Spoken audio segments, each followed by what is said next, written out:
Here's Jimmy Ott and Charles Hannegriff. For some reason or another, you sound a little taller on radio. Is it live? Is it live? Is it live? From Ruffino's on Highland Road, Lock of the Week Friday, presented by Tex Morris at Edward Jones Investments. Here, I'm Charles Hannegriff, along with former Tiger Richard Dixon, Max Gotro. Jimmy has the day off, mostly. He's going to join us for his picks at 11 o'clock, and then he's off to Tuscaloosa. I think I'd rather go to work. Yeah, I mean, me too. No, I don't even think I'd rather go to work. I'd rather go to work, okay? I'd rather mow grass this afternoon in the rain than go to Tuscaloosa right now. Yeah, I mean, I feel good about a lot of things I'm hearing, but it's a tough trip. No, we're going to talk a lot about LSU and their chances and everything that's happened. I'm just mean, Driving. I don't want to go to Tuscaloosa. No, I deal with the drive. You have to be there, okay? And you have to walk through the Alabama fans who are, I've been there enough times, okay? There is the games where LSU and Alabama were equal, the 11 game, the 19 game. Those are high energy. It's that apprehension, that excitement that, it very rarely comes on. You might get that game once every 5 years, okay? Those kind of games. Yeah. But I've also been there when LSU was a decided favorite, like in 07, which was fun. The most fun time I've ever had in Tuscaloosa, 07, because I wasn't there in 19, okay?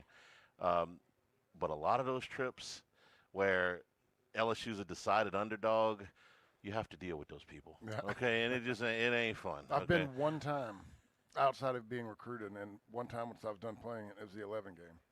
Well, okay, So that was I enjoyed every minute of it. No, that was a great college football game. And despite the fact there was no touchdown scored in it, I found that was as old school, physical, two very equal teams. The apprehension, of one play. I remember watching that game going, Trent Richardson can break one at any time. Mm-hmm. If there's one play in this game that breaks, one blown assignment in the secondary for either team could mean the ball game. And Alabama actually did bust one. Russell Shepard got behind him, and Jefferson just underthrew him a little bit, but it was still a big play in the game. Those kind of games. I remember Eric Reed's interception. I mean, that was the play of the game. I mean, that was one of the great plays. I remember Wing's punt. Mm-hmm. That there was a real field flipper when they had to have it. No, that was a great game. When you go over there and LSU's a decided underdog, especially in the weakened condition that LSU is in, I don't know if I want to deal with it. Jimmy will have fun. I understand why Jimmy's going. He's going to spend the weekend with his son, who's a student there, and they'll have a great time. Family stuff and dad and son and all that stuff. But I got a feeling that the game is not going to go particularly well for LSU. But we'll see. In 20, okay, so one of the themes this week, Rich, has been, when has there been less of less talk about LSU and Alabama, that this game has flown under the radar? And I'm not good at very many things, but I got a decent memory. 21, wasn't all that long ago. Yeah. LSU went there, virtually no chance to win the game in most people's mind, including mine. It was 1 year off the COVID year. Orgeron had already, been fired, and Alabama was still coached by Nick Saban. They were supposed to run over LSU like an 18-wheel truck, and they didn't. LSU had a pass to the end zone to win the doggone thing, so that could happen tomorrow. But that's the last time. Coaching search takes precedence over anything we do. An LSU football, especially this one. An LSU football coaching search is the lead topic of anybody's discussion in this town when it's going on. I know, because the very first solo show I ever did was when they were going to hire Jerry DiNardo, and that coaching search went on for damn near 3 weeks, which back in 1994 was a long time. And they had a coach hired, Pat Sullivan, and then they didn't, and it just dominated. And this was pre-internet, this was pre-social media, of course, and so people were glued to talk radio. It's like, what's going on? So I understand why coaching search takes precedence and why Alabama, LSU is kind of taking a back seat to this. But we've seen LSU play, inspired football in this spot before. You talk to a lot of ex-players, and you kind of got a vibe for what they might be feeling right now. What's going through their heads, you think? Anytime that things didn't go your way, then you implement some change, and there's new hope. I mean, look, there's a lot of kids on that team that I'm sure respected Brian Kelly, and there's some that didn't.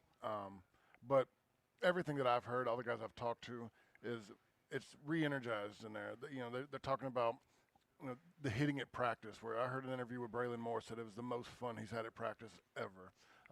You hear the guys are talking about this, the pads thumping. This is one of those times where these guys can get inspired, get re-energized, go play loose, because there's nothing to lose at this point. I mean, they're as free as they can play all year long, and this just go have fun. Jimmy calls it the pile-on effect when a coach leaves here, and he's right. And it happens even more with assistant coaches. When assistant coaches come in here, when they're hired, this is what we've been waiting for. And when they leave, they were the worst ever. Okay, with head coaches, it goes that way too. But you've been on a lot of teams.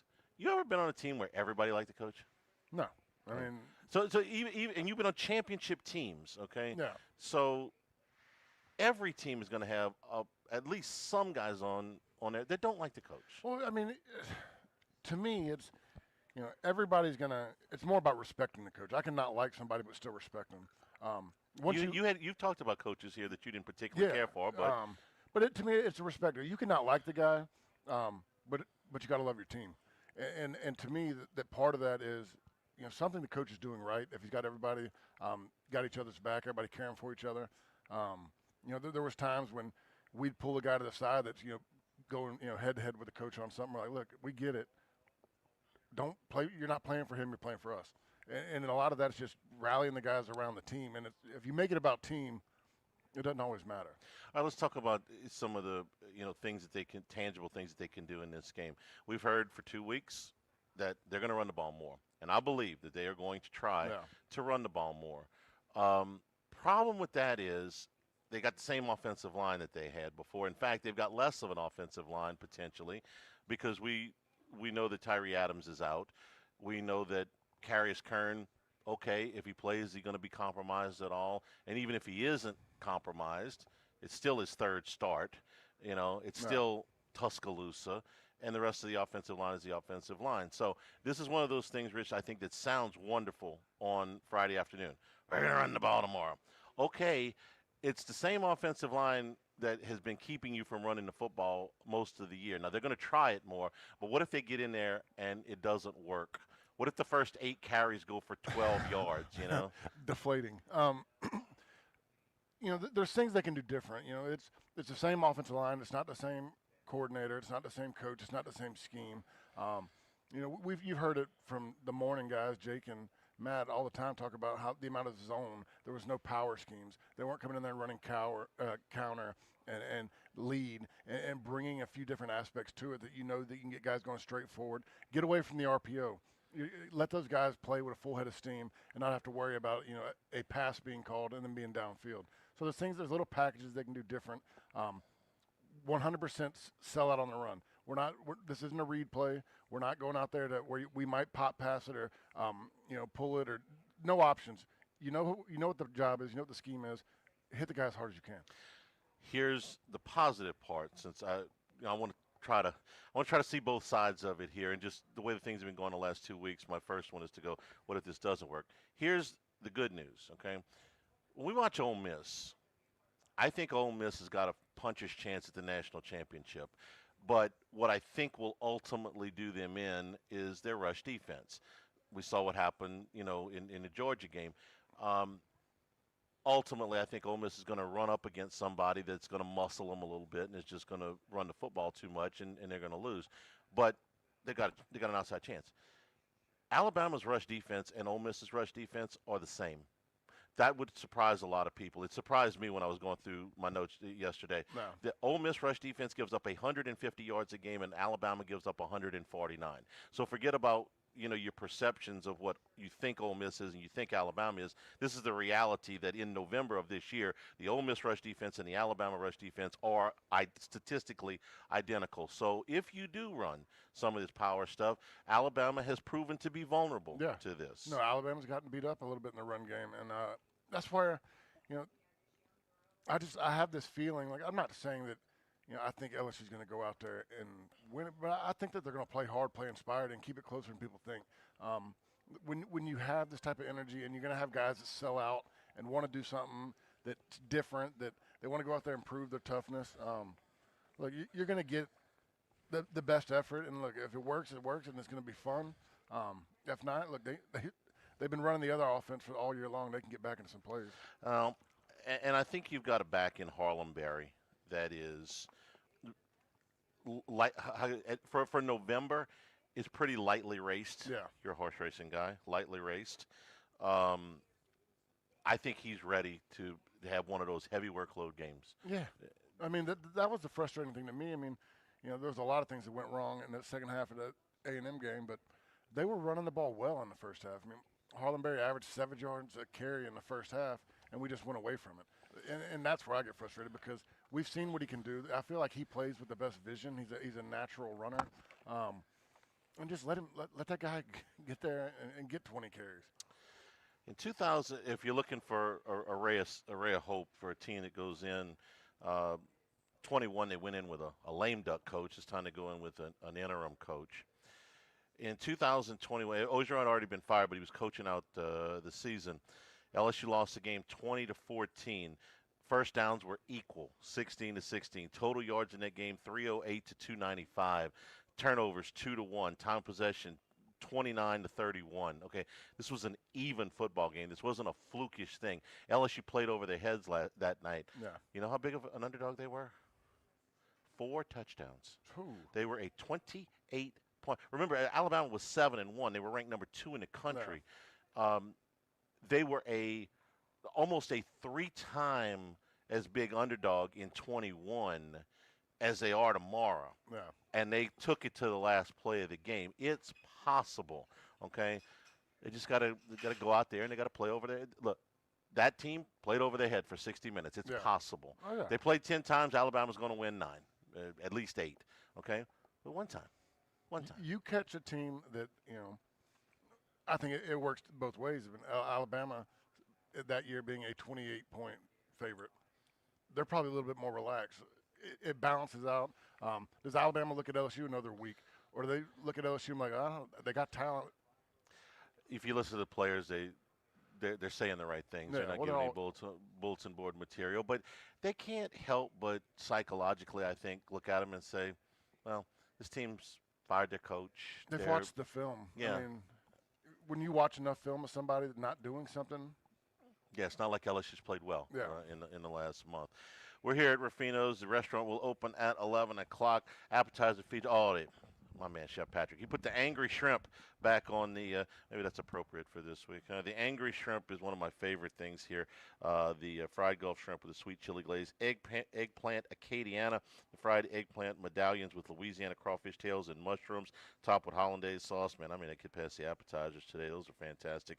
Entree features include the braised short ribs with mashed potatoes and the Cajun sirloin. This is the 8-ounce baseball cut sirloins with Louisiana crawfish tails, the étouffée topping, and your dessert feature today, the tiramisu with cocoa powder and Myers soaked lady fingers. That's here at Ruffino's. Come on out and join us here for lunch. Live at Ruffino's, live at lunch, 104.5 ESPN Baton Rouge.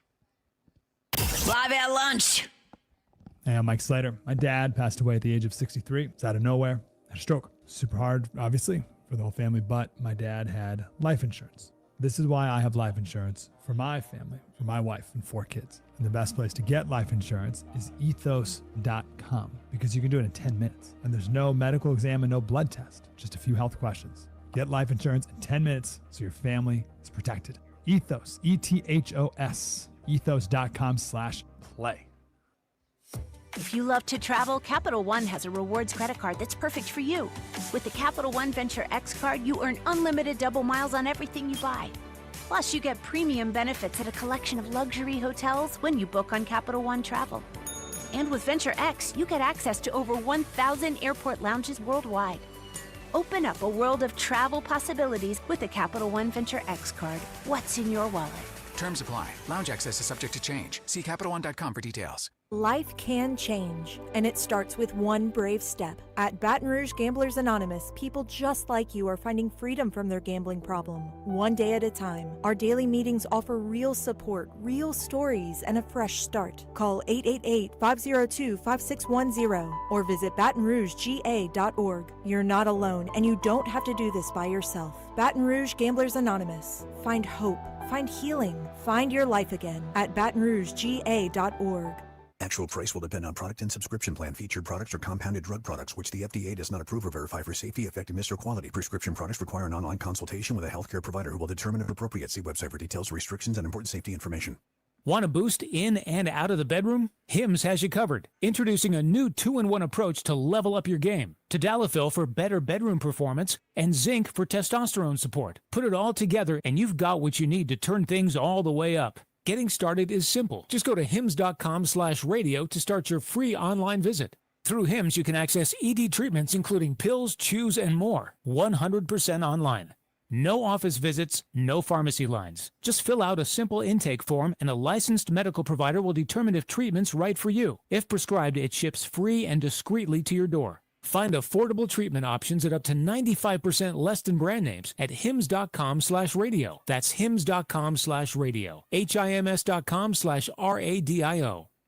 Hunters, it's time to show off that trophy whitetail. Southern Outfitters and Rutten & Strutton Taxidermy are teaming up for the Big Buck Contest 2025 to 2026. It's free to enter. Just harvest a whitetail buck in Louisiana or Mississippi and have it scored at Rutten & Strutton Taxidermy in Zachary. Winners will be announced February 21st at Southern Outfitters with prizes, lunch, and door drawings all afternoon. Tag your buck, get it scored, and join the fun. Visit Southern Outfitters in Zachary for all the details or southernoutfittersla.com. Hey, it's Hunt Palmer. I'm here to tell you about my friend Jonathan Carbo and the Highland Insurance Group based right here in Baton Rouge. At the Highland Insurance Group, they pride themselves on technical expertise when it comes to commercial insurance. If you're a business owner who isn't familiar with the details of your current insurance program, you're not alone, but now is the time to fix it, not after the hurricane or the car accident. Call the Highland Insurance Group today to set up a free audit of your policies and let their experts place your program with one of the dozens of carriers they're contracted with. Or find them online at the Highland Insurance Group, highlandig.com. Rouse's Markets wants to cover the spread, your tailgate spread, all football season long as your tailgating headquarters. They've got everything you need for game day, from party trays and dips to fried chicken and anything you want to cook. Plus, Rouse's has the largest selection of beer, wine, and spirits at the lowest prices. This football season, let Rouse's cover the spread. Rouse's Markets, your tailgating headquarters and official supermarket of the Saints.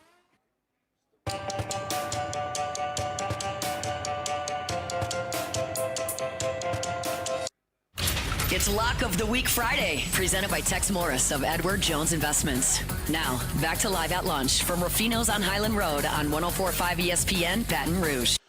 You can always get the show on demand, 1045ESPN.com and LouisianaSports.net, brought to you by Supreme Rice, supporting our Louisiana farmers since the 1930s, and SupremeRice.com. And I want to thank Supreme Rice as well as all the sponsors and all the people that came out to our event last night for Red, White, and Blue at BRQ. We hit our goal. In fact, we exceeded our goal for Brothers and Sisters in Arms last night. We raised well over $30,000 just in the event last night for Brothers and Sisters in Arms, which is a wonderful organization out of Leesville, Louisiana, that takes dogs that have been rescued or donated and pairs them with veterans so that they can become service dogs, and they train both the veteran and the dog to work with each other, and it helps veterans that have PTSD and depression and a variety of other things. And some of their stories are really, really inspiring. And Brothers and Sisters in Arms does this at no cost to the veteran. So it's a terrific organization. They're going to be opening their new facility in Leesville in January. We're looking forward to making a little trip down for that. So thank you to everybody that came out last night. We do it right around Veterans Day every year, and we had just a terrific event last night. And I'm thankful, Richard, for another reason that we had the event last night. It kept me from having to watch the Broncos and the Raiders, which I didn't see a play. Okay, so full disclosure here, but I read about it this morning, and I watched what I guess were the highlights. But this game had more penalties for each team than first downs. Both teams had more penalties than they had first downs. It's the first time that has happened since 1976, and it's only happened twice in modern league history. Now, when it happened in 1976, it happened between the Seahawks and the Buccaneers. Now, what did the Seahawks and the Buccaneers have in common in 1976? They were both expansion teams. Oh, okay. Yeah. It took two expansion teams.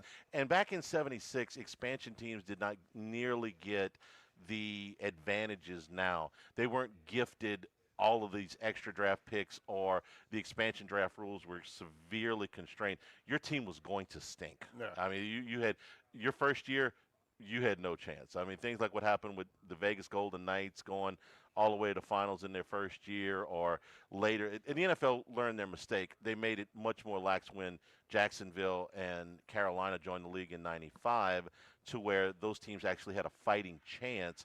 And actually both of them made their respective conference championship games in year two. This is a hard pill to swallow for Saints fans who didn't win a doggone playoff game for 30-some-odd years. But anyway, I'm glad I missed that clunker last night. Let's get back to LSU and what over the last month. Richard, what I see, I was going through, box scores and watching a little bit of game this morning, back from the last three. What I see is a team that has had some here and there some nice individual performances, but one of the things Kelly harped on before he left here was complementary football, and I just don't see very many places. There's some, but since the Ole Miss game, where they have played with cohesion, where if the quarterback was playing well, the receivers weren't dropping balls, or if the offensive line actually got a push that they call the right play, or if they were stopping the run, you get one coverage buster. Just something always for the last month since the Ole Miss game has seemed to go wrong. Yeah, I mean, I feel like that sums up the season. And when I talked about it on earlier shows this year, when I said with Joe Sloan getting into play calling, like everything seemed clunky. Like he never got hot, never got in a rhythm to where everything was just flowing. And I think that's from the coaches and their play calling, from players. We've seen when they've come out and busted 4 or 5 plays, go on a 13-play, 70-yard drive, and then we get to the goal line, can't finish, got to kick a field goal. And then, you had I'm trying to remember which game, Vanderbilt game maybe, where, we couldn't get a stop all day long. Offense is actually moving the ball, we're scoring. But then at the end of the game, they don't get in the fourth quarter. The defense makes their stops, gets 2 stops in a row, and all of a sudden, we go 2, 3 and outs. It's just we haven't played together, unit to unit, or like you said, player to player. Alex Atkins is going to be calling the plays tomorrow night. He had a successful run, I thought, for most of his time at Florida State. They were a team that ran a lot of counteraction when he was calling plays. I don't know. I haven't seen LSU run very much of that. I'm more inclined in line with you. Is maybe more straight power would just be the easier thing to run. Get some pulling guards. Get your tight ends, whoever you want. Go get Jack Pyburn. I don't care. Just get some guys who are going to go downhill, put their head on somebody, and just go have fun. Go try to blow some people up. You mentioned during the break that you think that there will be something for Michael Van Buren to do in this game. Tell me what you're thinking. I think that you heard Coach Frank. I don't know if it was in his introductory or one of his first meetings talk about that there is a package for him, and there's things he can do. Nussmeier is the quarterback, but they got to have a package for Van Buren, and I think that he just gives you a different option with his mobility, especially in the red zone where you can get out there and if you want to run the RPOs or want to run these option routes, you can get Van Buren out on there to where you can has a chance to scramble or make a pass or hand it off. But I think that there's things they can do with him in short yardage and red zone to mix it up a little bit and keep the defense on their toes. I don't want people to get the wrong idea about Van Buren. We're not talking about Lamar Jackson No. here, okay? He's much more quick-footed. mobile. Yes, he's much more mobile than Garrett Nussmeier, but he is far from a running quarterback. He had negative rushing yards at Mississippi State last year in 10 games. Now, that's with the sacks. But even when you take the sacks out, he still only rushed for – it was under 200 yards. I think it was 175. Yes, he is very much a pass-first quarterback, but your point is well made. There are some things he could – like, I haven't seen LSU roll a quarterback almost ever this year. The RPOs don't have the R to it. The Okay? POs. So – if you're expecting Van Buren to go out there and, like I said, look like Lamar Jackson, don't. He's not that kind of player. But he does bring this facet to you that they have been unwilling. And I understand why, okay? It's not like Nussmeier's all that fleet of foot anyway, and he's beat up. Yeah. So I don't know that would be the thing to do anyway. But Van Buren gives you that option, and especially where's their biggest problem been? In the red zone. In the red zone and in the run game. He gives you another option. He can. I think that just having him out there and have a different package and put something on tape that they haven't seen, it gives you that defense way more options to worry about. There's also the idea when you're talking at the top about some players, they didn't like this or they didn't like that. You get into a situation where players, they get in a doghouse or they're forgotten or whatever. Players that might play tomorrow that really haven't been a part of any of the game plan. You got any ideas on that? Not really. I thought Caleb Jackson is gone. I don't know if he's there or not. Not really who I was thinking about. He did mention Teron Francis, who is a freshman receiver, hasn't played much, and he said this on the radio show last night. He said that Jace Thomas, who's a freshman safety, who's played a little bit, and Teron Francis are both going to play a little bit this weekend. Francis is a very highly recruited kid out of New Orleans.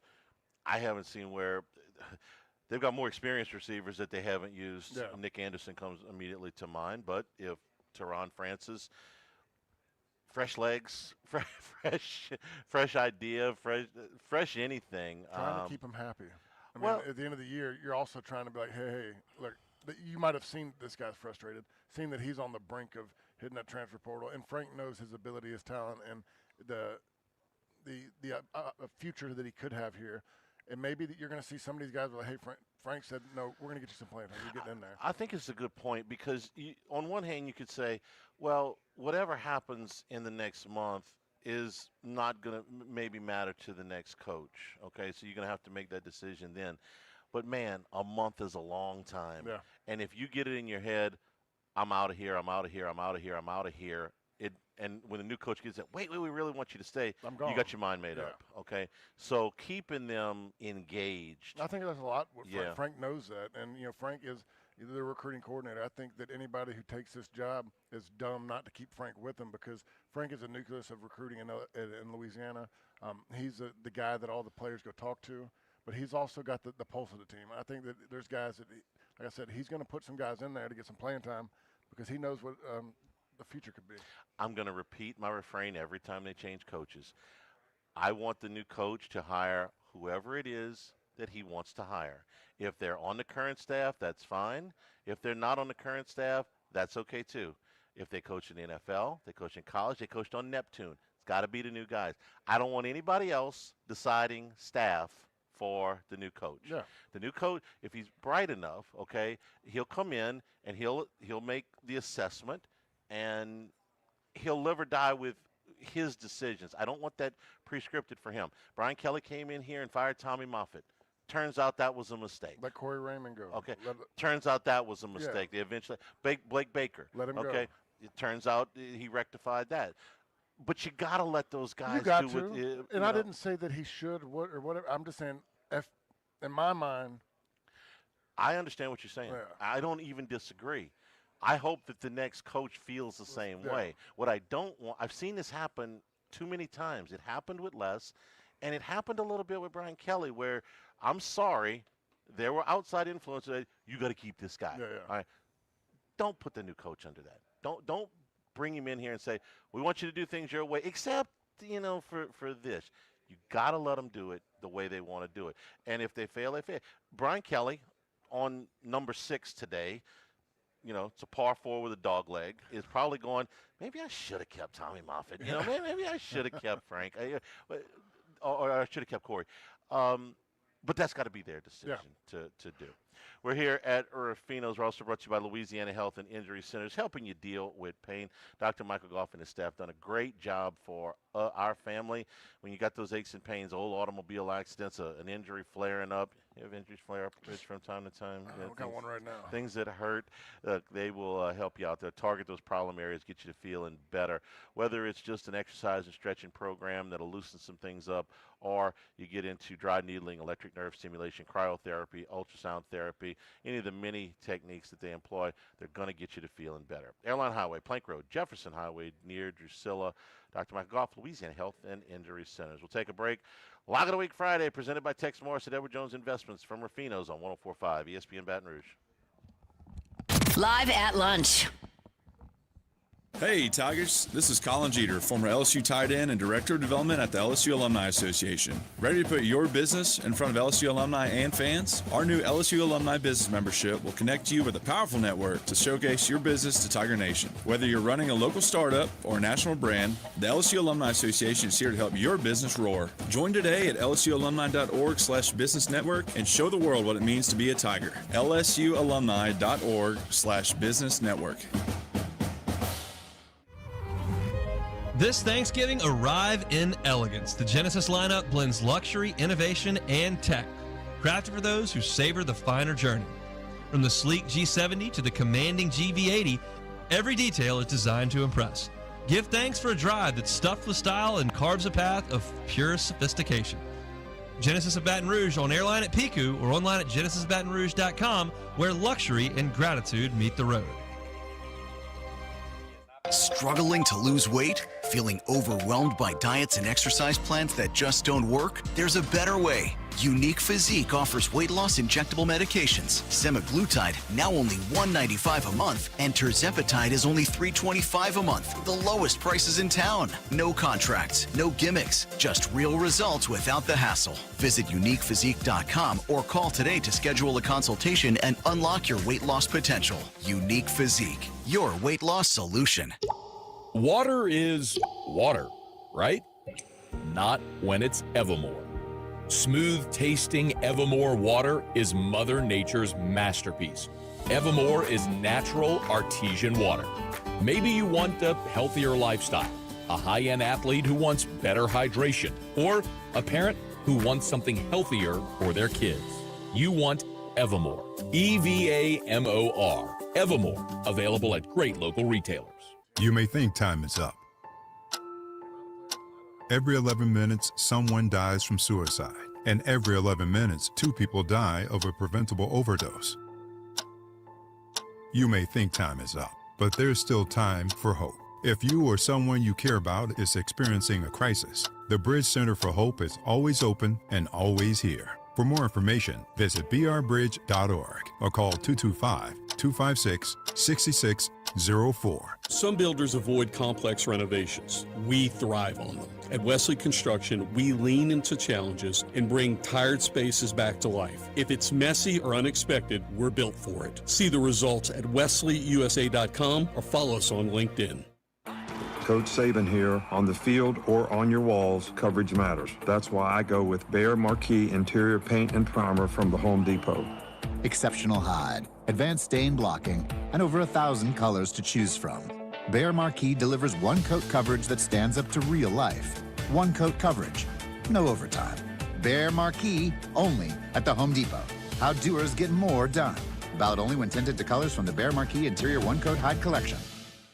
This one's for the flavor fanatics. Sour Apple 5-Hour Energy Shots don't mess around. They bring the bite. Tart, tangy, and packed with tasty caffeine, this little 2-ounce bottle punches above its weight. With 0 sugar and as much caffeine as a 12-ounce premium cup of coffee, it's the kind of pick-me-up that keeps your taste buds happy without the crash. And it doesn't stop at Sour Apple. There are 17 bold flavors waiting for you to discover. Pick one up in store or stock up online at 5hourenergy.com or on Amazon today.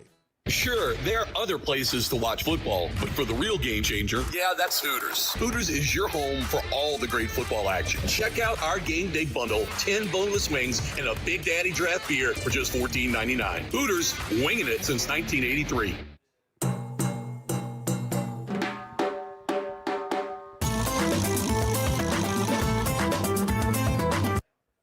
It's Lock of the Week Friday, presented by Tex Morris of Edward Jones Investments. Now, back to Live at Lunch from Ruffino's on Highland Road on 104.5 ESPN, Baton Rouge. We're also brought to you by the Thibodeau store and the Pierreport store and the LaRose store and the Lockport store, as they have expanded their operation with 2 new venues here this fall. If you're looking for, well, right now on the website, thethibodeaustore.com, here's some of the specials that they've got. They've got their Black Friday sales already up, and over 100 different outdoor heating options if you're looking for that as a winter rapidly approaches. You can pick up those things if you're looking for, things like extension cords and sawhorses, all these different hardware items that you can get on special right now. Of course, your specialty items like cypress furniture, crawfish pots, jambalaya pots, those things that you can gift out at Christmas. You can pick those up at the Thibodeau store. The Pierreport store, pretty much anything you want. As Jimmy's told you many times about the outdoor cooking equipment that they have there. If you're going down to the Thibodeau store, you're going down fishing equipment available too. Online, thethibodeaustore.com, a lot of these things are available for delivery, but also same-day pickup is available. And again, online, thethibodeaustore.com. 900 St. Patrick Highway in Thibodeau and Highway 70 in Pierre Park. I love that place. Yeah. I was there last Saturday. Were you? I was down in the Pierreport store. Yeah?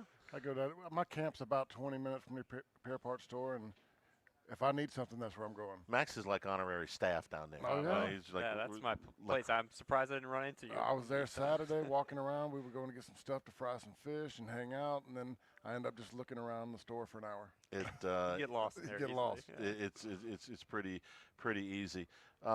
Rich, let's talk a little bit about what LSU looks like defensively. I'm assuming that they're going to be without Whit Weeks. They're talking. What have you seen without him over the last couple of games? I've seen that they the run defense has struggled, and I don't know if it's all on him. He brings a lot of energy, brings a lot of excitement. I think that he brings confidence to the guys out there. But the last couple games, I just felt like the defense has lacked some confidence. This is what I see.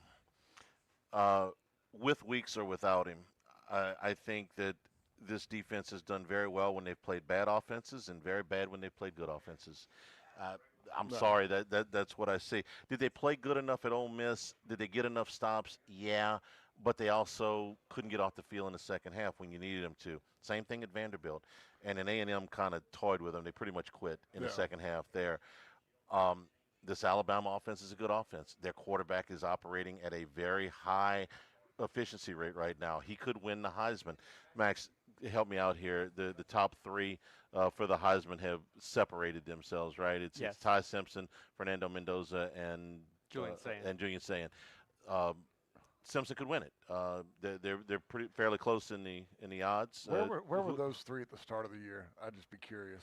Mendoza was somewhere in the 40-1 range. Was he that low, really? I want to say Simpson was a little higher just because he was an Alabama quarterback, and they get that respect. Bias is the word you were looking for. Well, it worked out. I mean, he's up there in the top 3. Who am I blanking on now? Julian Sayin. Sayin was up there as well. Ohio State quarterback always gets some respect, too. So Indiana just got a little less respect because of the team that they are. That's all. Saban was committed to Alabama. He didn't ever sign with Alabama. Correct. Okay. Nick Saban had recruited him. Yeah, he made the joke about keeping him on the scout team and all that. He was going to be there in the spring, I think, of that year. Anyway, so he's out 20 touchdowns and 1 interception against the Southeastern Conference schedule. I'm sorry, that's Heisman-esque numbers through 2/3 of the season. Charlie, one of the reasons I think this is a decent matchup is this is a pass-heavy team. This is a team that wants to pass first and run second. I know they've got Bam Miller, and he's a catchy name or whatever, but if you look at specifically, this is a stat I looked at, power success, which looks at when you're running the ball and you have 2 yards or less to go. So it's an obvious sort of run situation. You got to bow your neck and just who's the bigger team. In power success, Alabama's 3rd worst in the SEC. When they're unapologetically running the ball, they have not had success. LSU's defense is really weak here. They are 2nd worst 80% of the time. When you line up in a 2 yards or less situation, they're getting the first down. So LSU struggled there, but Alabama's not going to really be able to match up very well. And we know LSU's very good outside corners, the one-on-one, man-to-man coverage. So I think if you look at Ty Simpson in this offense, it's kind of a good matchup for what LSU's weaknesses have been lately. Jam Miller's a decent back. He is not Josh Jacobs. He is not Derrick Henry. He is not Trent Richardson. Some of the great backs they've had Mark come Ingram, through let's go down the list. Yeah, there's too many of them. He had a big game against Vandy. He has not played particularly. He has not made a big impact since.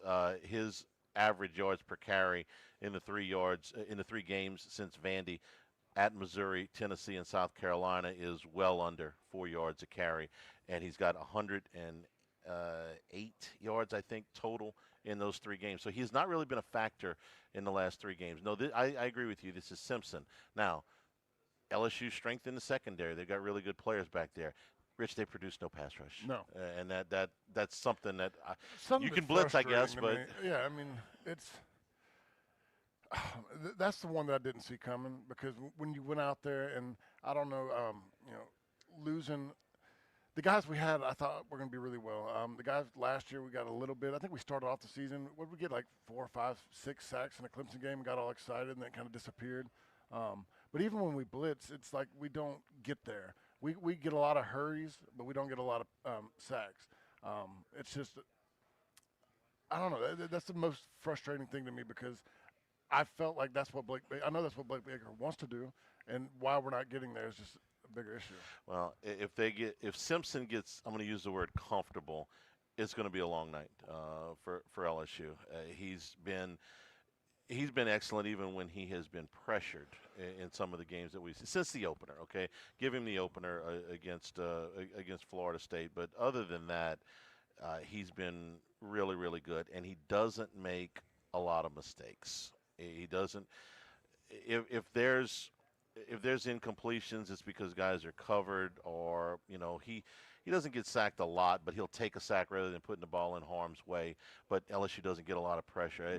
Yeah. They've got to find some way to make him uncomfortable, whatever that is. Bama quarterbacks always get a lot of credit. This is a pro-style offense that Ryan Grubb runs for Alabama. This is different. This is unique. They're doing a lot of pro-type concepts. Which is why you think Ty Simpson's got real draft upward mobility. Absolutely. Here. There's a mock draft most recently that has the Saints taking him #1 overall. Like, this is a pro-level prospect that Alabama has, and I know Alabama quarterbacks haven't always panned out at the next level, but this is a different offense that they're running compared to what a lot of these teams are doing in the RPO game and an offensive sort of a college-level offense. I don't doubt the kid's talent. 8 starts, though. If we're talking draft here. Sure. For a second, it'll be 12, 14, 16, whatever, depending on how far they go at the end of the season. But that would make me a little bit nervous. All right, that's the game. Let's talk coaches for a second. All right. You had, now that we've got the athletic directors. Max, what are the odds? What's the top 5 odds for coaches right now? This what cracks me up. Like, where are they hearing things? Like setting these odds? This is the most inaccurate thing that they do. Yeah. Okay. Vegas isn't wrong often, but this is the one that's probably the most volatile. Well, I remember when we picked Brian Kelly, he wasn't even on the odds. Like he wasn't listed last time they had the top 5 or top 10 odds to be the next coach. Joe Brady still leads the way, but there's been some shuffling here. John Summerall's fallen to tied for 5th, Lane Kiffin second, Nick Saban third, probably just because the rumor mill. I don't think that's happening. Clark Lee is now fourth choice at 5-1, and then Summerall, James Franklin, Dan Lanning in a three-way tie for fifth. All right, let's go through these again. Joe Brady's the one I feel the most ick about. I don't know why. I just don't. That one doesn't make me feel good. I don't think you're going to have to worry about it. He was fairly transparent when he was here. He did not want to. He was not fond of recruiting. The jobs are so different between the NFL and college football. Your college football head coach, you got to be a fundraiser. You got to be a player agent. You got to be. So many different hats that you got to wear. Right. There's no break. There's no off season. The NFL coaches I knew, like, they had apartments half the time where we played, and they had homes somewhere else. And that's because they spent the off season with their family and their kids, and they didn't have to be recruiting and watching guys work out and making sure you're there and doing tours of facilities. The NFL is a better job as far as you actually have an off season. Here's what I know about Joe Brady, okay? He's an exceptionally bright young mind. And when you put him with a good quarterback, he can call plays. Yeah. You put him with a bad quarterback, he's not a miracle worker. I don't know that he's the next Bill Walsh. I mean, give him Josh Allen, looks real good. Give him Joe Burrow, looks great. Give him the Carolina Panthers, disaster. Yeah, so I think I don't know if he can build a roster. I don't know if he can raise money. And more than any of that, I know he doesn't want to, unless he's changed his mind since he left here. I think he'll probably be an NFL coach. If the Bills win the Super Bowl this year, which could happen, it might even be next year. But I don't see that. Dan Lanning has made it very clear that he's not interested in moving from Oregon. And even if he was, I mean, what kind of offer would that take? We've talked about Saban enough. So let's talk about who is the next. Kiffin. So Kiffin, I don't think is out of this by any stretch. The things that we've talked about that are in play with the playoffs and the timing of it, I think can be overcome if all the parties really want it, okay? Yeah. I think if there's some meeting somewhere between Verge Osbury, Ben Bordelon, and Jimmy Sexton that says, look, the day after they're done, I give you, I promise you he's coming. You have some kind of assurance.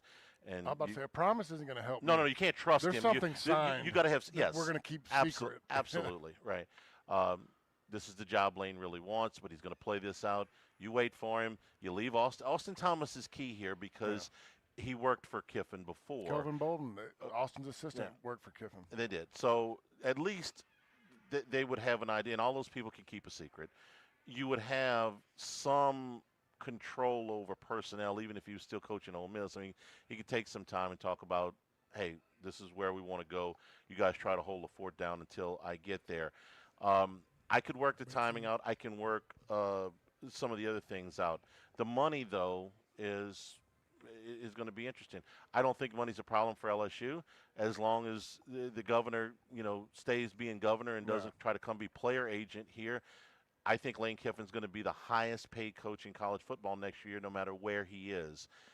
Jimmy Sexton right now is holding what I call the greatest silent auction in the history of college football. He's got these schools bidding against each other, and I don't know if LSU wants to get into an auction situation.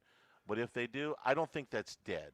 I don't think it's the most likely thing to happen, but I don't think it's dead. No, it's not dead because everybody knows the extension's been on the table at Ole Miss for a while. It has. Jeff Brom's a lot cleaner. It's a lot easier.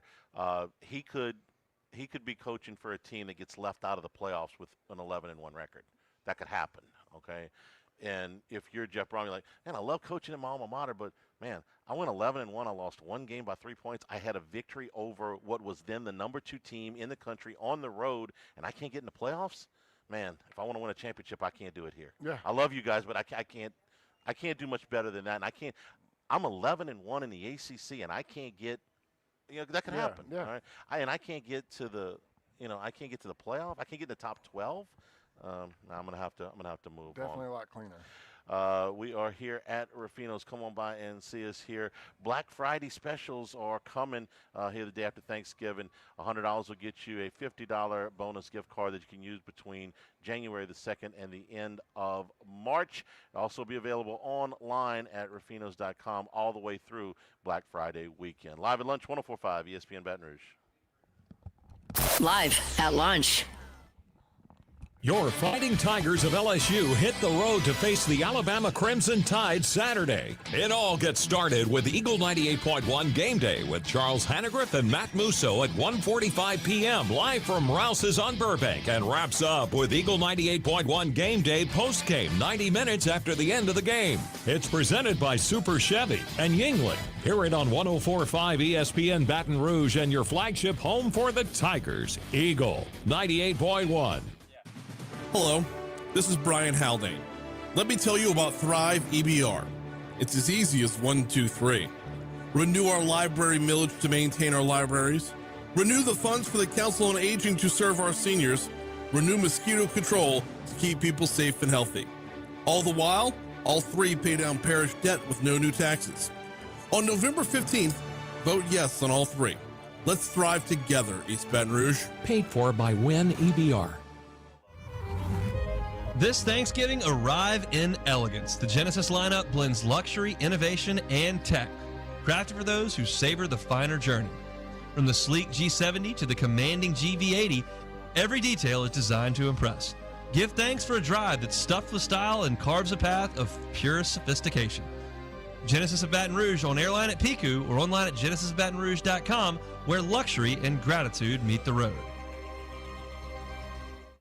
Winning teams on the field or in the office. Wear Red Stick Sports. Family owned since 1981, Red Stick Sports helps Baton Rouge businesses and teams look their best with custom corporate apparel, uniforms, and specialty items that make your brand stand out. From polos and pullovers to full team uniforms and promotional gear, Red Stick Sports makes your crew look like champions. Red Stick Sports, locally owned, locally proud. Visit redsticksports.com today. In Baton Rouge, industry is thriving and culture never left. From blueprints to bayous, boardrooms to breweries, it's where work and life move forward together, always scaling for what's next without losing what matters. We're a region of makers, movers, founders, and foodies who turn ambition into impact and ideas into lasting change. If you're looking for a place to grow with purpose and pride, you'll find it here. It's better in Baton Rouge. BetterInBTR.com. Depression can feel hopeless, draining your energy and joy, but there's a proven way forward. At NeuroJust, TMS therapy is FDA approved, covered by insurance, and backed by 30 years of research. This safe, non-invasive treatment re-engages the parts of your brain tied to mood, with over 85% of patients seeing real results, many achieving full remission. Imagine peace, better sleep, and the freedom to enjoy life again. Start your healing journey today. Visit NeuroJust off Bluebonnet in Baton Rouge or online at neurojust.com. Stabs Prime Steak and Seafood? Stabs Prime Steak and Seafood. Well, I guess along with those sizzling steaks, we do have wood-fired oysters and scallops, beautiful sea bass, fresh Gulf fish and shrimp, and rich Ora King salmon. So yeah, Stabs Prime Steak and Seafood. Jefferson Highway across from Palermo Ristorante. Tell Leo that Kevin sent you. And don't forget, there ain't no cake in that crab cake. Come and see us. At Our Lady of the Lake Cancer Institute, we want to ensure you never miss a moment of what really counts. With more than 100 years experience and a team of 85 experts, we provide comprehensive, personalized care for Louisiana families. Our promise is you'll have all the resources you need to fight cancer, so you won't have to miss a moment of what really counts. That's why we're the region's leading cancer treatment destination. Our Lady of the Lake Cancer Institute. It all counts here. Visit ololmc.com/cancer.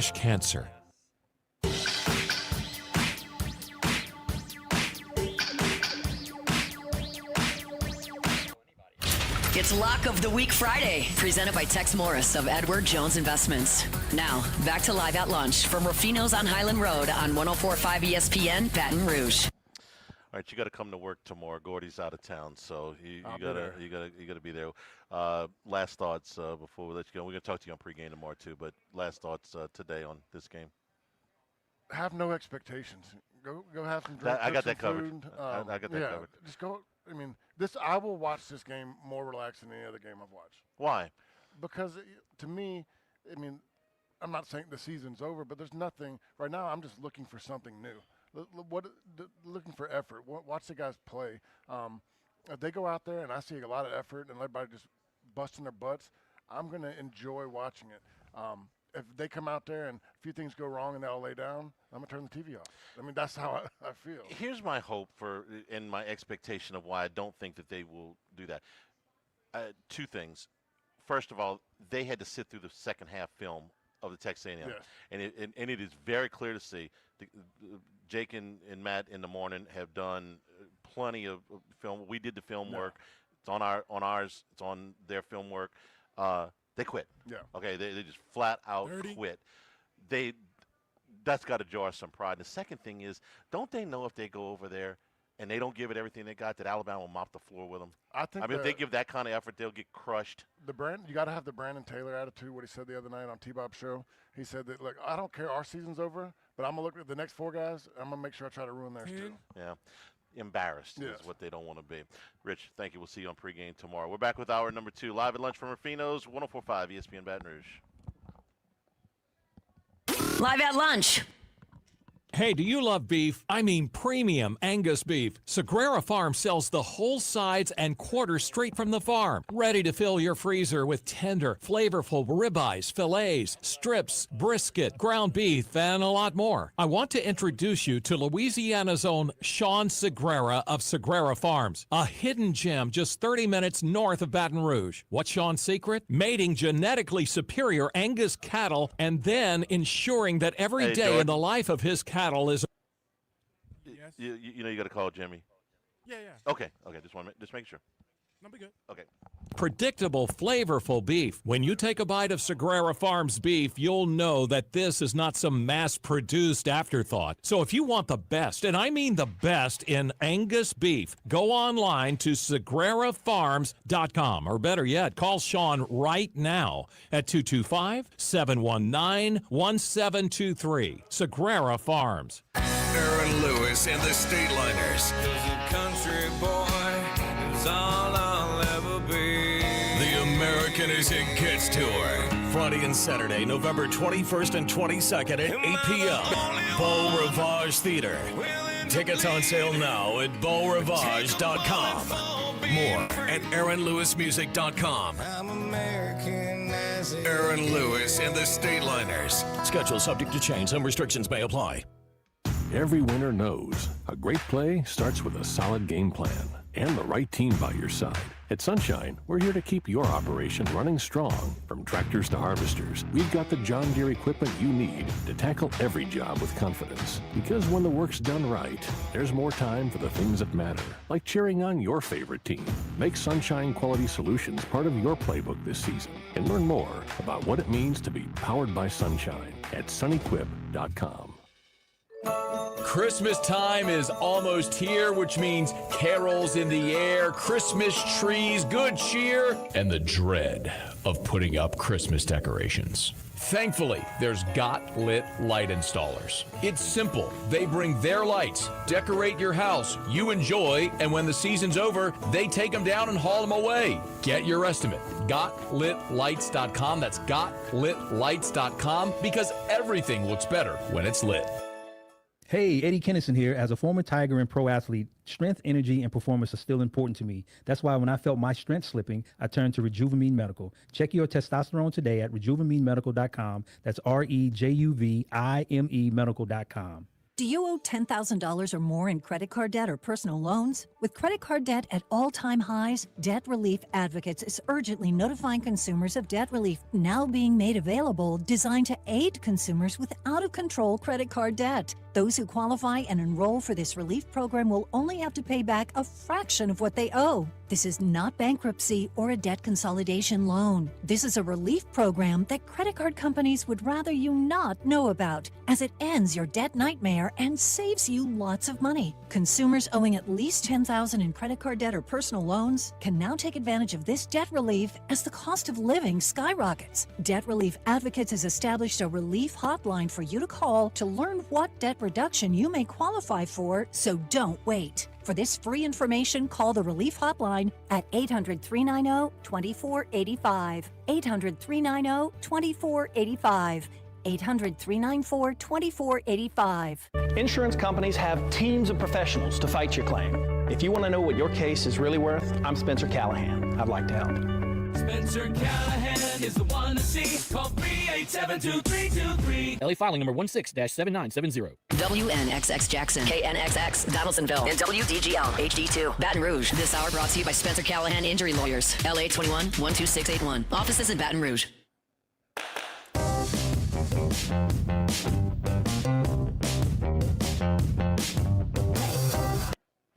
It's Lock of the Week Friday, presented by Tex Morris of Edward Jones Investments. Now, back to Live at Lunch from Ruffino's on Highland Road on 104.5 ESPN, Baton Rouge.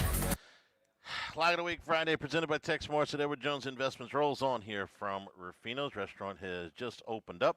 Appetizer features today the Angry Shrimp, one of my favorites, the Eggplant Acadiana, Louisiana crawfish tails on top of those eggplant medallions, the braised short ribs today with mashed potatoes, one of your entree features, along with the Cajun sirloin. That's the 8-ounce baseball cut sirloin with Louisiana crawfish tails on the top, and the tiramisu with the Myers soaked ladyfingers or your specials here today at Ruffino's. Right. Somewhere in the state of Alabama, Jimmy Ott is on his way, or maybe has even arrived yet in Tuscaloosa. Jimmy, good morning.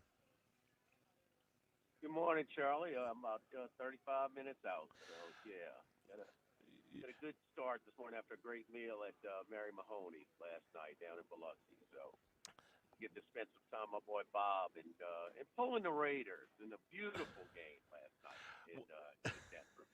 Beautiful game if you had the Raiders in the points, but I don't know if you heard the stat that we gave out in the first time since the 76 Buccaneers Seahawks games that both teams had more penalties than first downs in the same game. Yeah, I heard that. I heard that. So, Weatherman Max, we can talk about this too, is, there's bad weather and then there's windy conditions. And so it was ugly divisional games, which tend to be tougher to score than most. And look, man, the New Orleans connection, Sean Payton and Vance Joseph, they said 89 is not beating us. Bowers, he got one reception for 31 yards, and that was it. They just doubled him. I mean, you don't really give extra attention to a tight end offense. They were. And then the other thing is obviously with Nick.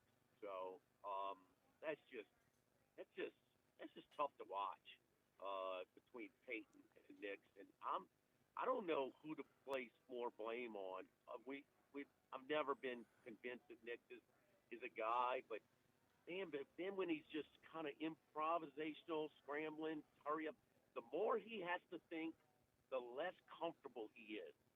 And that's not a Sean Payton type of quarterback. So that's an awkward thing. And then when you look at it, and they got the best record in the league.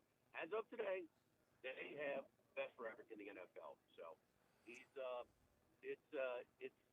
an interesting thing. And also they're an under team again. So he's been very conservative with Nick as well. One of the things that, and I didn't see the game last night. We had our fundraiser last night that went great, so I didn't get to see any of this game. But one thing I know about Sean Payton, and he said this many times, his offenses were at their best in New Orleans when they had a balance, when they were running the football well. And this Denver team has mostly run the football pretty well this year. They're the 7th highest rushing team in the league, so it's in the top, well within the top quadrant. Didn't seem like they ran the ball very well last night, though. Oh, well, the critics, they ran it better than they threw it. And that's the thing. I mean, the quarterback's best friend is a running game, and he has that. That's another criticism of Bo Nix. And, we had that conversation earlier this week, and say what you want, and Randy McKay had Jacoby Brissett, kind of in the 20s. There's no comparison in the passing numbers, just the passing numbers. No comparison between a guy like Jacoby Brissett, journeyman, lifelong journeyman, and Bo Nix. And this is year 2. So he's a little bit of an anchor right now for this Denver team that seems to have all the other pieces. The other side I want to ask you about, quarterbacks when they hit 35, you start waiting for the drop off, and for some of them it comes later. You know, Tom Brady's a unicorn, so don't talk with him. I'm thinking about guys like Kirk Cousins, who it just seemed like his game, and a lot of times these are with injuries with older quarterbacks, his game just fell off the cliff. Yeah. It seems like Geno Smith's game has fallen off the cliff here, and he's at that age now at 35 where you start looking, okay, does he still have, like Matthew Stafford still has it. In fact, he's playing at a higher level now at age 37, even with the injuries. But for some of those guys, and Cousins comes immediately to mind, Peyton Manning's game, okay, his body just, gave out on him. The arm wasn't there anymore at the end. It seems like Geno's game has fallen off the cliff. Yeah, you say that, but they have no running game, and it's a tough situation. I mean, it's not like Genti's not a good back. He just has nowhere to go. Yeah. And then they're up 7-0, and he hits Genti on a little dump off, and he just drops it, bobbles it up for a tipped interception. I mean, so they, bad teams can't overcome that. And he did get hurt, and give Geno credit, he's trying to play through pain, but I don't know how much he was helping them. And I think a cold Cody Pickett off the bench would have probably given them more of a chance than an injured. You said it yourself, age and injury. Yeah. And so that, and then you throw into, look, man, supporting cast. So whatever, they're all ingredients in that quarterback gumbo, but it's age, it's injuries, and it's supporting cast. It's a much easier thing when you can hand the ball off, and then pick your spot when you want to play action pass. And damn it, Denver has it. The biggest criticism I've heard today, sports gamblers or analysts this morning on a drive, is that Peyton just won't hand the ball off enough. And they did at the end, and they ran the clock out. Even, when the Raiders know they have to run. So, Peyton, yeah, and he would admit that, and we know about Sean Payton, extremely impulsive. He's still a pretty good coach to get this roster this soon. And remember the mess he took over where they had to eat all of that Russell Wilson deal, okay? I mean, they have the best record in the NFL. And so yeah. we can certainly pick apart different pieces and deservedly so. But in the end, he still got his team. Now, is that just sheer luck? I mean, is that where he's forced to let Bo Nix just do Bo Nix kind of improvisate off script type of stuff where he seems to flourish more? I don't know, but it's the whole thing in it's just that Drew Brees, completely different coachable quarterback than Bo Nix. So, you can see the awkward between coach and quarterback. Yeah. He also has something that he never – I don't think he ever had a defense this good in New Orleans. Even the Super Bowl team, which kind of was that was a defense that feasted on turnovers. He never had a defense this good. Right. So he's got that to fall back on. I gotta ask Max if he heard the broadcast. They were booing last night, Max? Were they booing Knicks? They couldn't be booing a team. Max has had to step out for a meeting, so he's not with us this segment. Okay. So I'll ask him later on in the broadcast. They were booing, and I'm like, wait a minute, they're tied for the best record in the league right now. What? I mean, so maybe it's on Knicks. Maybe he's, because man, if you pay close enough attention to Denver for the big sample size and look at the passing numbers. He is near the bottom of the league, Charlie, and he still has the best record, in the league. Great. All right, we only got you for one segment, so let's get to your college football picks for this weekend, your 5-pack. All right, let me pull them up. Let's start off with the game day at Lubbock, top 10 matchup, Texas Tech and BYU. Texas Tech split their two tougher road games at Utah and at Arizona State. We know about how this team, and most importantly, what's the great teams in the SEC, how they were built first. It was a great defensive front, and that's where the bulk of their payroll is gone, and that's where it starts. This is once upon a time, Charlie, we wouldn't give credit when you pile up yardage against Texas Tech. That's over. And so stopping the run and running the football, they can do it. They lost their freshman quarterback. They went back to their senior, so they have to be a little bit more careful with his injury. But listen, BYU struggled at Boulder against Colorado, lucky to get out of there alive. Struggled at Tucson, lucky to get out of there with the win. This is a much taller task. So big number, I get it, but I'm laying it at home. And the most anticipated game in Lubbock in how long? Maybe that top 5 game, that top 10 matchup against Texas. Michael Crabtree, the Michael Crabtree game, yeah. Yeah, no doubt. All right, Oregon went to Penn State and barely got out of there alive, and Penn State really didn't play that well. Iowa's better than Penn State. Iowa City's a tough place to play. Charlie, remember when you said that contract was bad? How things have changed, huh?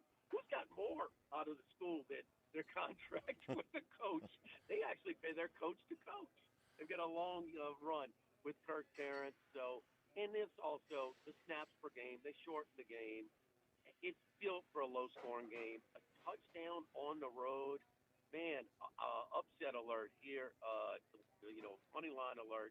Give me Iowa at home in a real spot to win it outright against the visiting Oregon Ducks. Chapel Bill, baby, the biggest joke, the biggest punchline in college football for the first half of the season was in North Carolina. The most improved team in college football this year is North Carolina. They've outgained and out first down their opponents the last 3 games. They dropped the games of Virginia and Cal. They fumbled going into the end zone. First play from scrimmage against Cal, turnover. Cal turns it into a touchdown, and they're still right close. They decided to go for 2 in overtime against Virginia and came up inches short, or they would have beaten Virginia and knocked them from the top 12 ranking right now.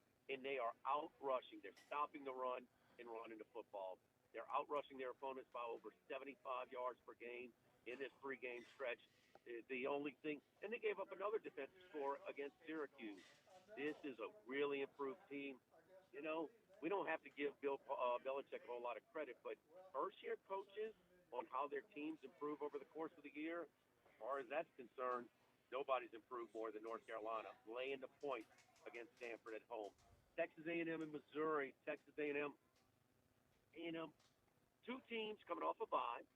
One team has been told how great they are and coming in, taking over Tiger Stadium. We know about A&M.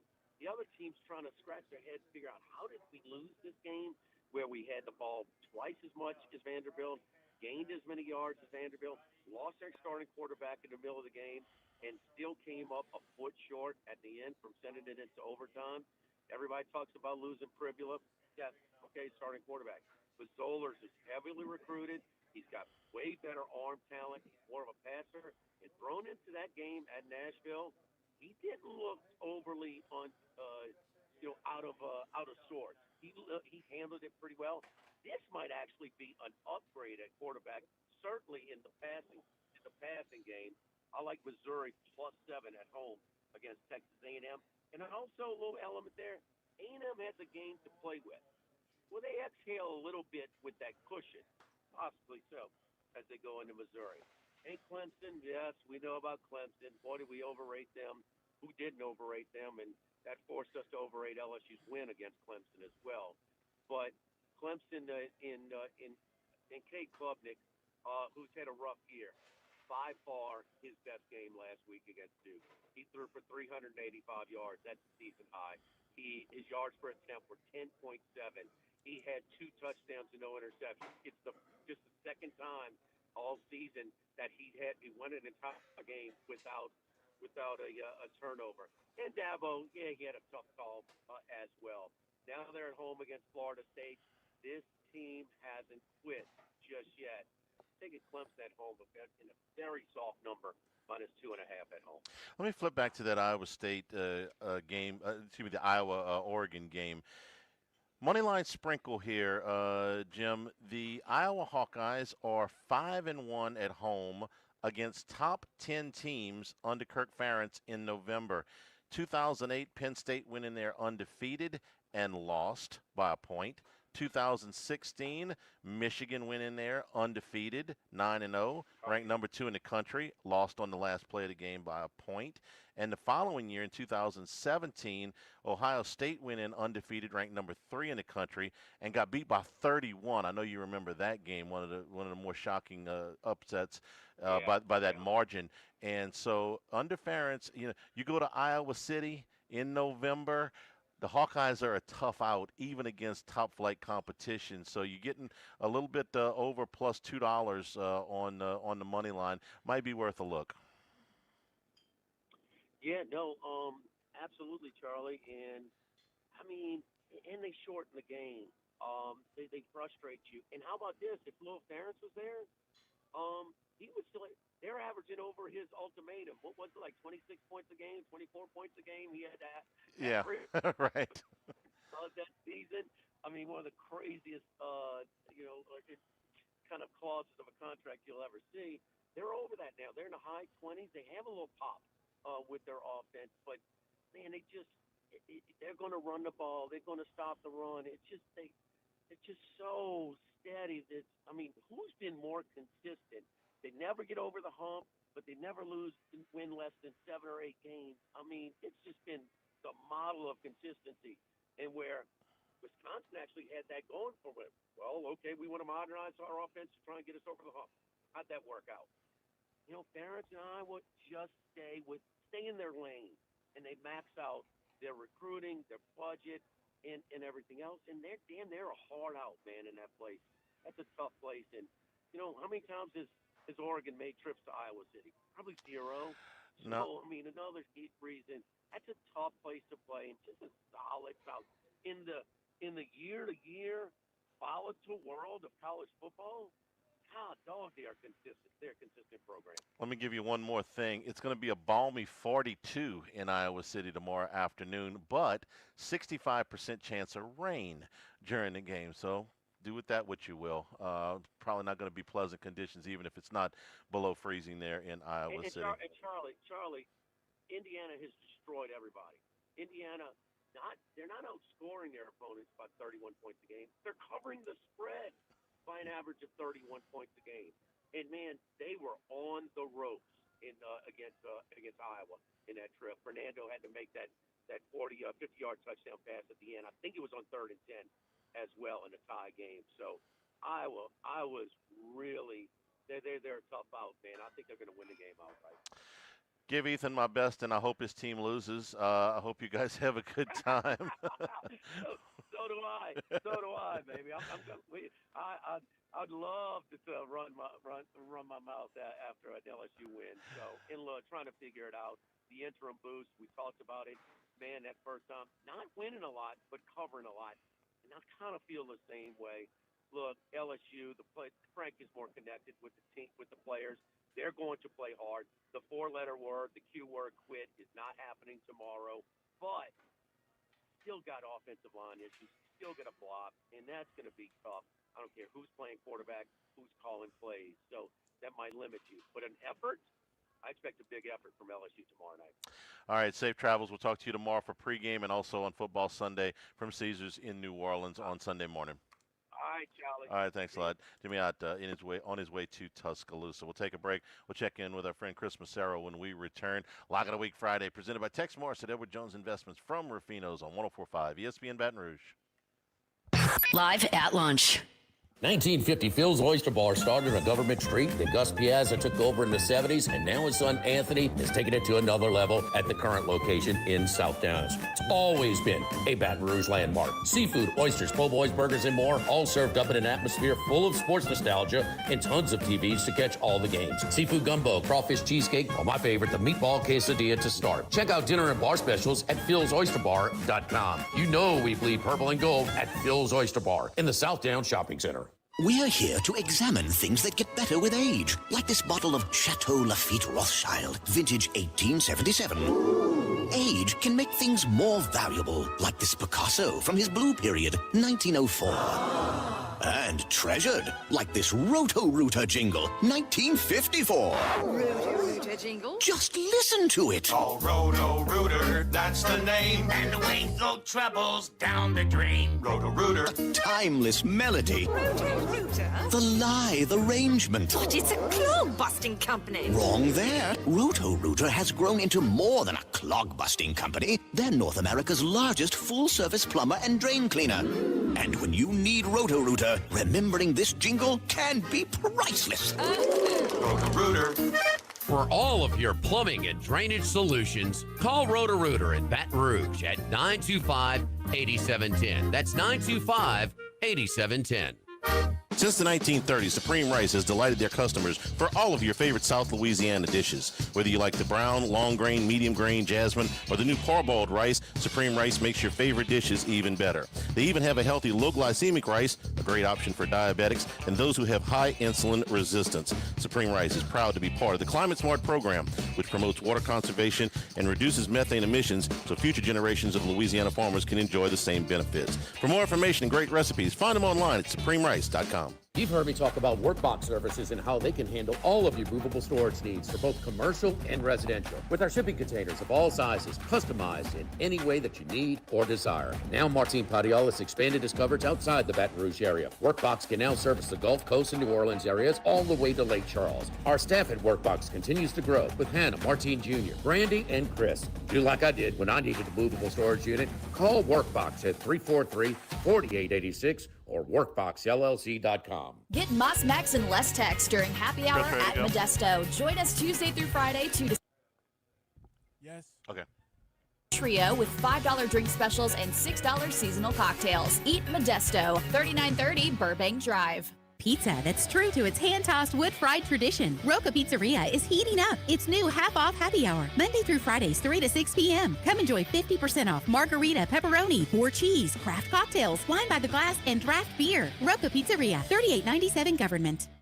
Attention vehicle owners. Before you trade your transportation, let K&M Automotive give your vehicle a new lease on life with a remanufactured product from Jasper Engines and Transmissions. A Jasper remanufactured engine, transmission, or differential will extend your vehicle's life, giving you the extra cash to do the things you really enjoy. And Jasper offers a 3-year, 100,000-mile nationwide parts and labor warranty. K&M Automotive, 636-2875. That's K&M Automotive, Siegen near Perkins. Louisiana, you've got a new home for coverage of LSU, the New Orleans Saints, and the Southeastern Conference. LouisianaSports.net. LouisianaSports.net. Feature stories, opinion columns, recruiting updates, in-game reports. And it's all free. No paywalls, no annoying pop-up ads, no recurring subscriptions. Just the content you crave. From the folks that bring you 104.5 ESPN Baton Rouge, it's LouisianaSports.net.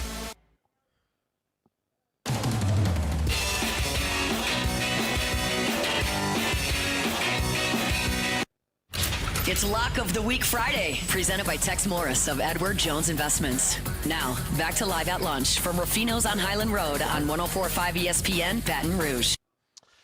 And we return here at Ruffino's. Come by and see us for lunch. On the menu today, Chef Patrick's got the angry shrimp, the eggplant Acadiana, the braised short ribs, and the Cajun sirloin tiramisu for dessert here at Ruffino's. Again, our Black Friday deals coming up the day after Thanksgiving. For your $100 gift card, you'll get a $50 bonus that you can use between January and the end of March. And those deals are also available all weekend long on the holiday weekend at Ruffinos.com. All right, let's go out to San Diego and check in with our friend Chris Massaro. Chris, good morning. How are you? I'm doing great, Charlie. I'm a little nervous, though. I caught the end of Jimmy's segment there, and he likes a lot of games that I like, so that's raising a lot of red flags. Well, you know, before we get into your picks, I asked a question earlier this week, and he just asked me to repeat it to you. I said, we were talking about the trade deadline. I said, I was surprised that the Patriots didn't make a move. Were you? And he said, ask Massaro on Friday if he was surprised. Oh, well, I'm gonna say that a lot of people who have been around a long enough time know that Bob Kraft, for all the good he's done as a Patriots owner, is one of the cheapest, if not the cheapest owner in the NFL. They have $50.6 million under the salary cap. They have a plethora of 6th round and 7th round picks. And if you just look around the league, I get it. You don't want to blow your draft picks. You're trying to do a rebuild. You're kind of going a little bit a year early. But, I mean, do you find the girl that you like across the bar and say, oh, maybe the next time I go to the bar, I'll say hi to her? You have a chance right now in a weak AFC to add something to the team. They obviously need a pass rusher. They could use another wide receiver. They could use a running back. And I just got a little frustrated looking at some of the moves some of these other teams made, and they only gave up, fifth-round pick, sixth-round pick. So you just wonder why they didn't pull the trigger on some of these deals. I'm from Louisiana. I root for the Saints. I have no idea what under the sour cap means. That's a completely foreign concept over here. I got no idea what that feels like. Maybe one day. All right, let's get to the college football weekend. Tell me where you agree with Mr. Ott and where you may have gone in a different direction. Well, you know what? I was looking at the Iowa game as he was mentioning, and it just seems like Iowa plays really well at home. They're up for these big games. And if you take a look at Oregon, yeah, the resume looks kind of strong, but if you dig a little deeper, it's actually kind of weak. They beat Oklahoma State, Oregon State, Northwestern, Rutgers, Wisconsin, other win against Montana State, beat big Penn State, but big deal. Penn State's obviously not what we thought they were when they beat them, and they barely beat them. So if you look at those games, Okie State's ranked 135 in points, 128 yards per play. Northwestern solid D, but they didn't cover that game. Whiskey solid D didn't cover that game, and then they blew out Oregon State, Rutgers with terrible defenses. So I'm just not sure how good Oregon is, and I think when you go into Iowa, that crowd giving them points, I'm going to take the 6.5 or whatever you can get, 7 points with Iowa, and I'm also going to go under because if you look at Iowa, they run the ball 58% of the time, 21st in the country. 4.7 yards a carry on the ground, 36. So that's a really decent offensive ground game. And their short passes are just an astounding stat. They complete 65% of their passes, but only for 5.9 yards a pass, which is 128th in the country. So they're just dinking and dunking, moving the ball 4 yards here, 5 yards there, ball control type of game. And like Jimmy mentioned, 42 degrees with rain, 16-mile-an-hour winds. I think this Iowa defense, Oregon defense is playing well as well. I just think this is going to be a real slog type of game. I'm going to take the points, and I'm going to go under 41, 41.5, 42, whatever you can get. I like Iowa and under this game. And I do think there's a chance Iowa could win outright. And if you like a little future, I think Oregon not to make the playoff has a decent chance, maybe plus 200 there. Got a tough schedule. Got to go to Washington and host USC after this Iowa game. You're on Max's page now because he did a 1,600-word dissertation yesterday on how Washington was going to make the playoff instead of Oregon, right? Yeah, I was going to ask you this, Chris. Based on that, I agree. Oregon's got a tough schedule left, and the Big Ten's probably going to get at least 3 teams in, if not 4, if Oregon still gets in regardless. But Iowa with a tiebreaker, perhaps 10-2 over Oregon. Washington, at this point, has 2 losses. They have an even easier remaining schedule than Iowa, and they, in a similar boat, get Oregon at home. They'll be catching probably 6.5 at home. So my guess, you're going about it the way of Oregon to miss the playoff. My question was going to be, would you rather, to make the playoff, would you rather Iowa or Washington at about 10-1? I would probably go Iowa. They've been more consistent this year. Defense has been stronger. Washington, sometimes they look great, sometimes they don't. But what I would say is that if Oregon loses 2 games, one of their 2 losses is going to be either to Iowa, Washington, or USC, which pretty much blocks them from making the playoff. So I think at plus 2-1, you have 3 shots to get them not to make the playoff. So I think it's a great bet. I think they might lose 2 out of the 3. Maybe they run the table. I just don't see it. I just don't think they're as good as people, thought in the beginning of the year. Some of their just offensive stats are just. I think they're kind of skewed based on the opponents they played. The defense has been better than expected. I will give you that, but I'm not sure how good the offense is. If Iowa pulls the upset tomorrow, they finish out at USC, against Michigan State, and at Nebraska. So it's doable if they can get by the Ducks tomorrow. All right, Chris, your next pick. I'm going to go with under in Kentucky and Florida. Florida runs a very slow offense, 113th in seconds per play. And, as we've all seen all year, their offense has been just terrible against the pass. Terrible throwing the ball. They're only averaging 17.4 points per game, which is 123rd in the country. Only 3-point yards of rush, 89th. Only 6.8 yards of pass, 88th. And, Kentucky, they have their own offensive issues as well. But they're really strong against the run. And, the one thing they do have a weakness is against the pass. But you have DJ Lagway, who just can't, he's just the most inaccurate passer. Last week was only 15 for 24 for 166 yards in the lucky cover versus Georgia. They were the right side, but was lucky as, we saw Gunnar Stockton take the knee at the 1-yard line. I just think, Kentucky's offense is kind of offensive too. 91st in points per game, 103rd in yards per play, 90th in yards per rush, 92nd yards per pass. So two of the worst offenses in the SEC versus some solid defenses, especially against the run. I think this is a low-scoring game. This is actually one of those games where it's going to just be 17-13 or something crazy happens and they both score 30 points. But I'm banking on an under in this game. Both of these teams struggle to score, and they both got decent defenses.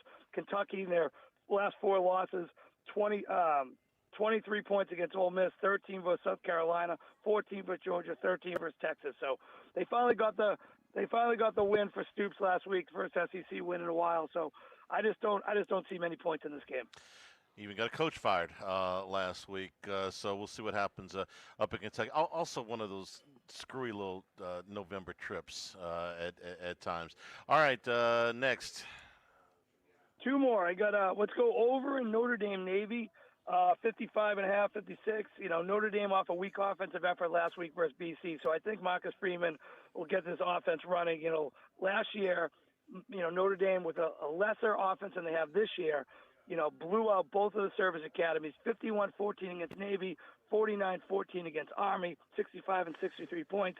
I think this offense is going to put up a lot of points versus Navy. And if you remember, Navy, when they played Air Force, they weren't afraid to throw the ball. And with Notre Dame having such a good run defense, I think they're going to put the ball in the air a little bit.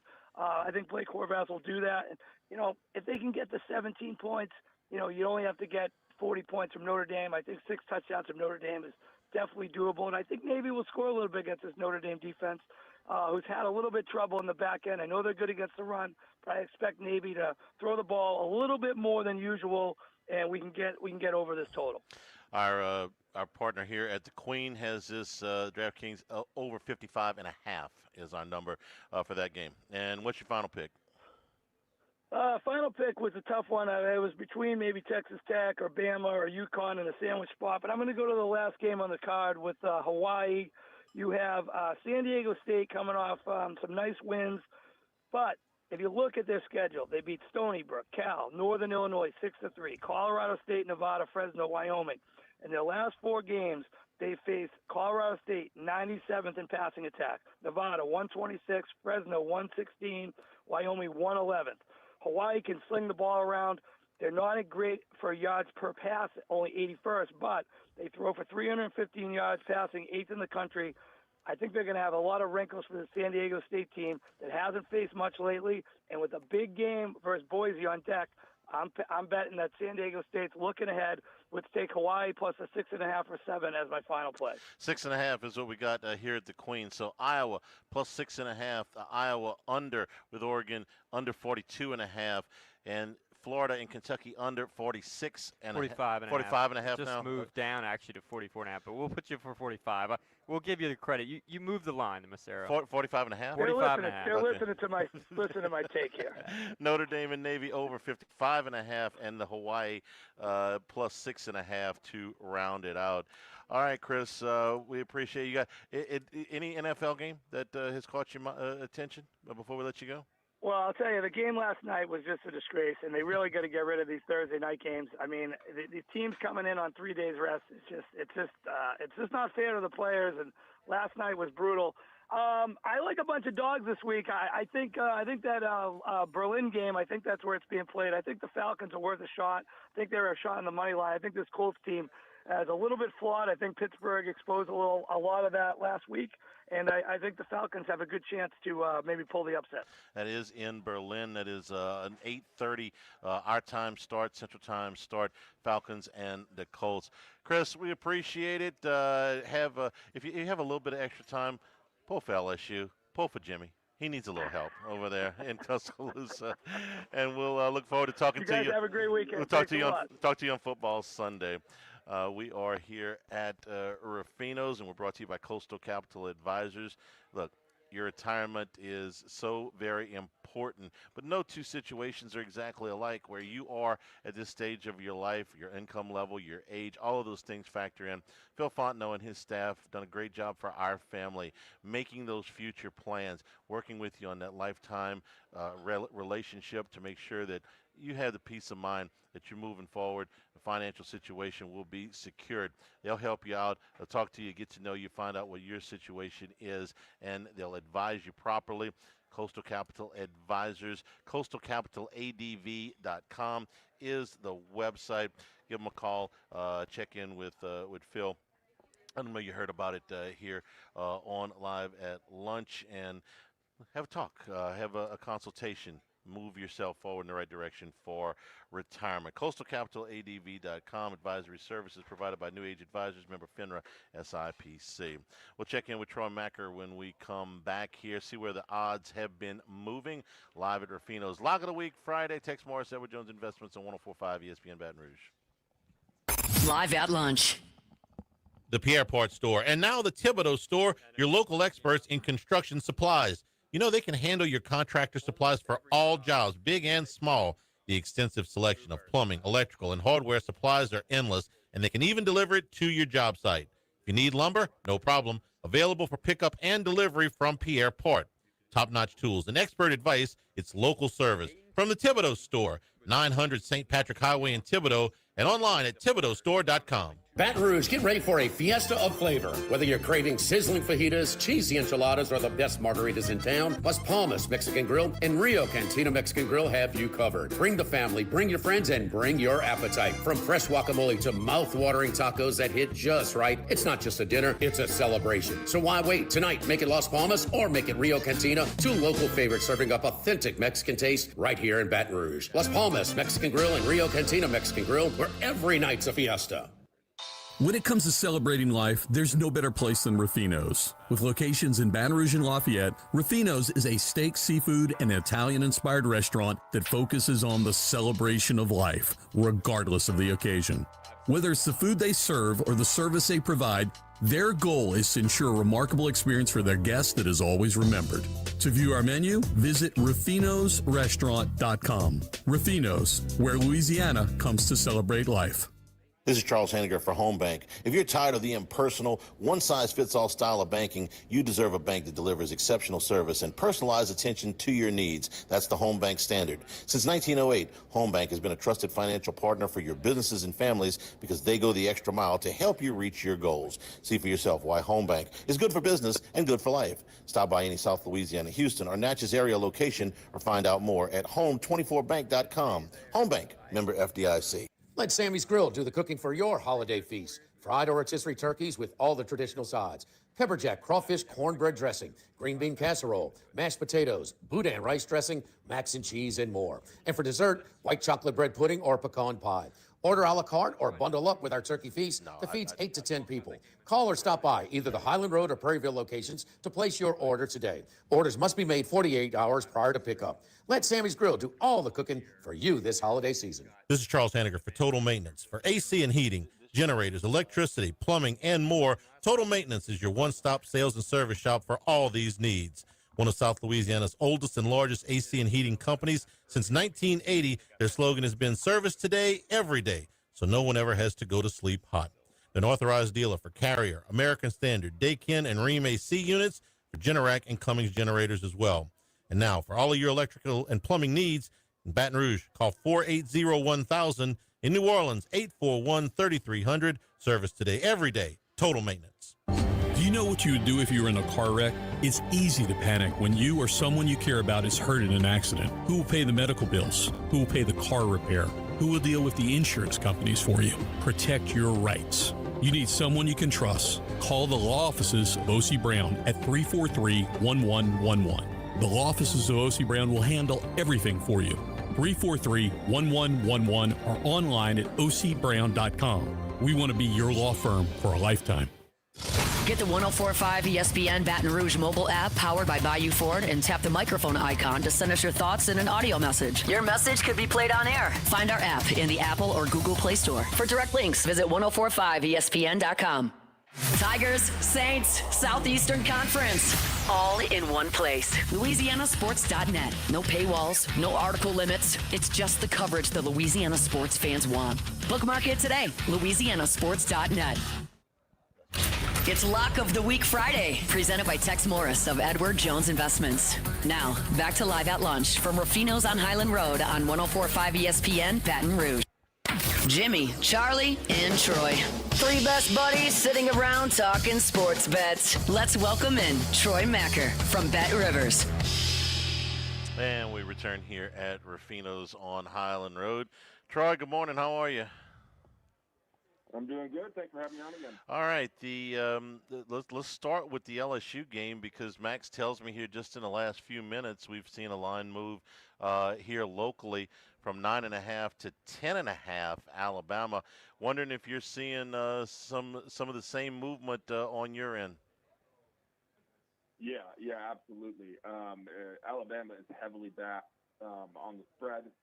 It's just outside the top 5 in terms of most wagered on plays of this weekend. I believe it's in and around the 70% of the money is on Alabama to cover. Alabama to win outright is the third most popular ticket we've taken. It's about 4% of all of Saturday's ticket volume on college football is on Alabama to win outright. So I think, just the volume and the amount of money coming in is what is leading this number to jump up. That's a big move here. We don't see that pop like that usually this time on Friday. Yeah, I mean it's got to be like a play out there. One of the systems or one of the groups out there must have played this recently because it's gone across the market. It did open 11.5 when this opened on Sunday and got bet down pretty quickly to 10. But to get now a hook over a key number of 10, that's quite important. Troy, we got enough data now that we can kind of see if there have been trends on interim coaches. We know in the Power 4, there haven't been any wins, but almost all of them have covered. So I'm not sure if you got that, data in front of you, but when we've had, 7 or 8 now, I think? 8-1 against the spread against their next FBS opponent. Yeah, in the thing. So I'm not sure if you guys have been tracking that with the interim coaches. I haven't, other than I've been on UCLA a ton. I faded them just so aggressively the first few weeks, and then as soon as they changed their coach, I jumped on the bandwagon. And, certainly didn't take them to, win outright against Penn State, but had them to cover, had them to cover basically every game. And I think, coaching change, especially early in the season, it can do a lot. It really can reignite a team because for a lot of teams, even though if they're not going to make the playoffs, there's still enough time left. I do wonder if the season is too far gone for LSU to really gain a lot of momentum. And, also the quality of their opponents is going to be harder than any other team, in the country, essentially, for teams not in the SEC, where in the Big Ten, you may have a coach going in the first game against Northwestern, against Rutgers. There aren't those teams in the SEC. But we see this in soccer, you see it in basketball, you see it in baseball before the All-Star break. I think it was like last year or something, a team fired a manager and then they ripped off 9 straight wins. So it's certainly something to track as you're, making your bets. And it's something I look at very heavily in real time because it can have an impact. Now, it's been hard to track simply because there are more mid-season coaching fires at the high level than I can ever remember. You're right, and I think that number is just going to go up as the playoff expands. Yeah. And the other thing, Troy, is rumors. The most heavily rumored teams. For instance, last week, Tulane, John Summerall's name is up for a number of jobs. They really laid an egg last week. Well, tonight they play Memphis, whose coach, Ryan Silverfield, is also heavily rumored. He is the favorite to go to Arkansas. In fact, yesterday, I got sent this by multiple people, a very cleverly fake tweet from Ross Dellinger from Yahoo. They even had the little face with the beard and everything, and they just misspelled his name by one, and they put it out, and it got out there. It was fake that Silverfield had actually taken the job, which he hasn't yet. But you got two coaches in this thing that are at the very least highly unlikely to be back at their current schools next year, even though they haven't taken another job yet. So just the rumors at this time have affected the play. Yeah, that's something we talked about on the 10, with the podcast myself and Greg Waddell and Doug Kazarian do on the Bet Rivers Network, as it related to Matt Rule around the Penn State hiring. Now, certainly he had, a week after he signed a new contract, so you figure, okay, things are back and straight, and Nebraska will be on the straight and narrow, and they go and lose to USC. Certainly there was an injury that certainly impacted that. But, there's so much stress, so much pressure. I mean, I despise when coaches say, I'm just a football coach. You're not. You're a leader, a booster, a CEO, a GM. For a lot of places, you're the most paid person in the state. And there's a lot of pressure, and you have to think about far more things than just X's and O's in the next game. And that does take its toll. That's why the lines move a lot. We see that. I think that has a lot to do with, add it to one of the many things that changes the line. So this has just been a fascinating season for college football. I don't know if it's been an amazing season in terms of quality play, but the storylines have been fascinating. All right, try some of the other big movements that you've noticed here this morning as we head into the weekend. Yeah, well, we took early money on Penn State to cover against Indiana. That line hasn't moved. It's still at 14.5. But, on Wednesday, we were seeing, I think Penn State was the third most wagered on play. That faucet has all but shut off. We have not seen any more money on Penn State. All the money's coming in on Indiana, minus 14.5. Especially in the Big Ten, we've seen some line changes, especially on the over-under. One of the more popular unders has been Rutgers games under, and you're probably thinking why. They think, well, their defense is terrible. They can score points. Kelly McManus is a very good quarterback, and their over-unders are like 60, 64, 62. Their over-under for Maryland was 62.5. It's now down to 61. I still like the under there, although I'd like to have the 1.5. But we are in, I believe that's about 80% of the money's on the under and 73% of the tickets are on the under, which you just don't see in college football. You don't see in any sport that strong of money on the under. So really high total, two bad teams, and, a 1.5 coming off the over-under total. All right, give me a pick or two games that you like this weekend. I mentioned it already, but my favorite play is Indiana minus 14.5. Penn State certainly looked a little bit better against Ohio State. Indiana's going to want to make a statement out of this. Kurt Signetti is all gas, no brakes. 14.5. I know it's on the road. I just think the world of this Indiana program. We won't know all of there is to know about them until the playoffs, and maybe the Big Ten championship game. But the Big Ten is certainly not as good as the SEC and maybe even the Big 12 at the top. So we won't know a lot about them until the playoffs, but they are very good, and they should beat Penn State by 2 touchdowns in the hook. And another one that's interesting for me is I actually like BYU to cover against Texas Tech. Texas Tech at home is a different animal, but they haven't played a lot of really good defenses. If BYU can get to Morton, the Texas Tech quarterback, that's really when he turns from a great passer to just an average passer. And against Utah, that was the only good defense they played, and he struggled. He had that one big play. Other than that, he really struggled. Right now it's a BYU plus 11. That's a number I really like. I don't know if I take them plus 6.5, plus 7.5, but I do like BYU plus 11. I mean, they're undefeated. I think this is a team that can seriously make some noise. The freshman quarterback going on the road is always hard, but I like that number of BYU plus 11 against Texas Tech. And anything in the NFL before we let you go? Yeah, fading my team. The Commanders are 8.5-point dogs. I like the Lions to win by more than 8.5. I'm surprised this number is that low. Jaden Daniels won't be playing. I don't believe maybe Terry McLaurin's playing. I'm actually not sure. I don't think it matters. the Lions are going to want to prove a point from that embarrassing loss they had to the Commanders in the NFC Championship game. Commanders are in a bad spot. They go to Madrid next week and have a bye. They're limping around. So I really like the Lions minus 8.5. A little bit of good news, no surgery required for Jaden Daniels, and of course we're watching him real close, but so that was a little bit of good news. Didn't put him on IR either. They're electing to keep him off, wait to see how he handles the bye week. Follow him on X. Troy, Machir, joins us a couple times every week. Troy, enjoy the weekend, and we'll talk to you on Monday. You do the same. Thanks, guys. And we'll take a break here at Ruffino's. Again, Black Friday is approaching. Get your gift cards here at Ruffino's. They're opening early on the Friday after Thanksgiving, opening up around 7:30, 8 a.m.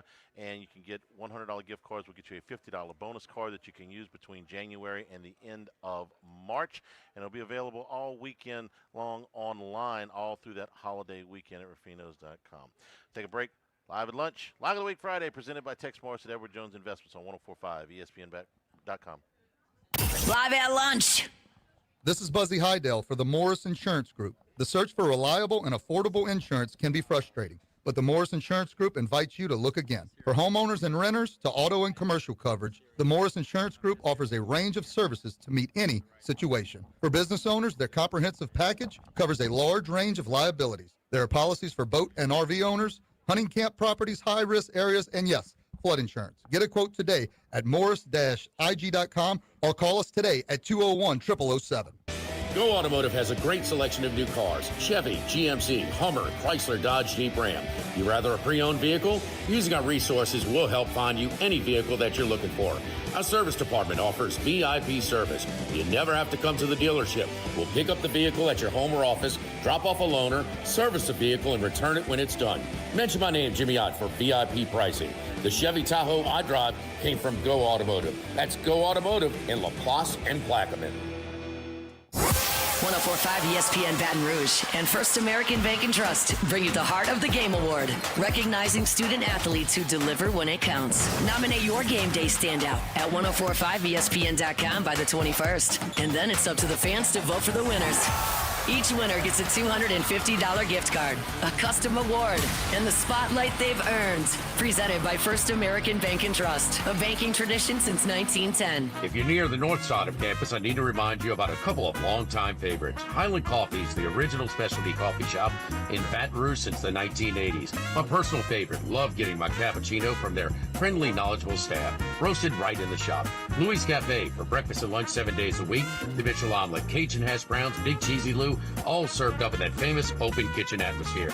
In Tigertown since 1941. A couple of great spots, Highland Coffees and Louis Cafe, just outside the north gates of LSU. Since the 1930s, Supreme Rice has delighted their customers for all of your favorite South Louisiana dishes. Whether you like the brown, long grain, medium grain, jasmine, or the new parboiled rice, Supreme Rice makes your favorite dishes even better. They even have a healthy low glycemic rice, a great option for diabetics and those who have high insulin resistance. Supreme Rice is proud to be part of the Climate Smart program, which promotes water conservation and reduces methane emissions so future generations of Louisiana farmers can enjoy the same benefits. For more information and great recipes, find them online at supremerice.com.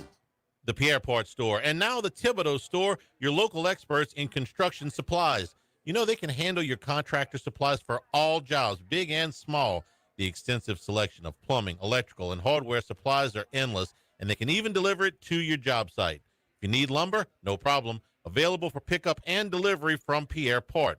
Top-notch tools and expert advice, it's local service. From the Thibodeau Store, 900 St. Patrick Highway in Thibodeau, and online at thibodeaustore.com. Running a business can be difficult enough without the right relationship with your bank. With United Community Bank's local business bankers, you're not just a number, you're a partner. Contact Heath Meir, Nicole Glover, Hunter Creed, David Campbell, or David Henry to discuss how we can help your business today. United Community Bank, the local way to bank big. Locations from Baton Rouge to Golden Meadow. We've been serving the people of Southern Louisiana for over 60 years. United Community Bank, member FDIC, equal housing lender. ALS is a progressive and neurodegenerative disease, and we need your help to find a cure. The mission of the ALS Association, Louisiana, Mississippi chapter, is to discover treatments and a cure for ALS, and to serve, advocate for, and empower people affected by ALS to live their lives to the fullest. Whether you are newly diagnosed, a military veteran, a caregiver, or someone looking to learn more about how to navigate living with ALS, they can help. Visit als.org to learn more. That's als.org.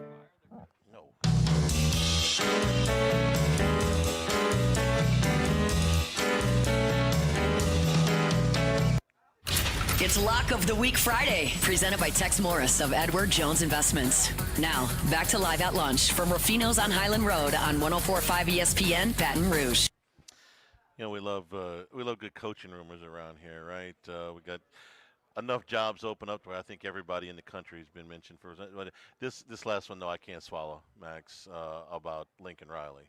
The potential for him to go somewhere else. Yeah, it's been sort of rumored that Lincoln Riley might want out at USC. I think Josh Pate reported this, sort of referenced it on one of his appearances this week. And then I heard some chatter, where would he go? Well, what about his alma mater, Texas Tech? Well, Joey McGuire, they're hosting game day this week. They love that guy, by the way. That's they what I thought. Love that guy. Of course, what's not to love right now? And if this has got any shred of truth to it, could Lincoln Riley run from any more competition? I mean, could he? Is he looking for the absolute easiest path? Because Texas Tech has got the opportunity with the money they've got, and go read Ross Dellinger's piece on where the money's coming from. It's an obnoxious amount of money. In the Big 12, I mean, they may dominate that conference with the amount of money that they've got. Is he just looking for, get out of Oklahoma because I can go to USC and dominate the Pac-12, and then all of a sudden the Pac-12 disappeared on him, and now he's in the Big 10, and now it's hard again. So he's looking for somewhere else to go. Could always really? be a money play as well. A lot of these coaches getting brought up in rumors. That Texas Tech job ain't opening this year, brother. I can promise you that. Coaching rumor I game. can understand why he'd want it, though. We got a coaching rumor game tonight. Silverfield against Summerall. Right. Memphis hosting Tulane. Memphis quarterback questionable. Got hurt at the end of the Rice game. We'll see how that goes. I can't fade the rumored guy because they're probably about equally rumored going into that game tonight. It's another game I like more tonight. Tell you about that one later. Hour number 3, straight ahead here at Ruffino's. Lock of the Week Friday. Tex Morris, Edward Jones Investments. Caesars Sportsbook is the only sportsbook app with Caesars Rewards. Bet on gridiron action and earn perks in every game like hotel stays, bonus bets, game tickets, and more. Download the app using promo code RADIO20X and place your first bet of $1 or more for a chance to double your winnings on your next 20 bets.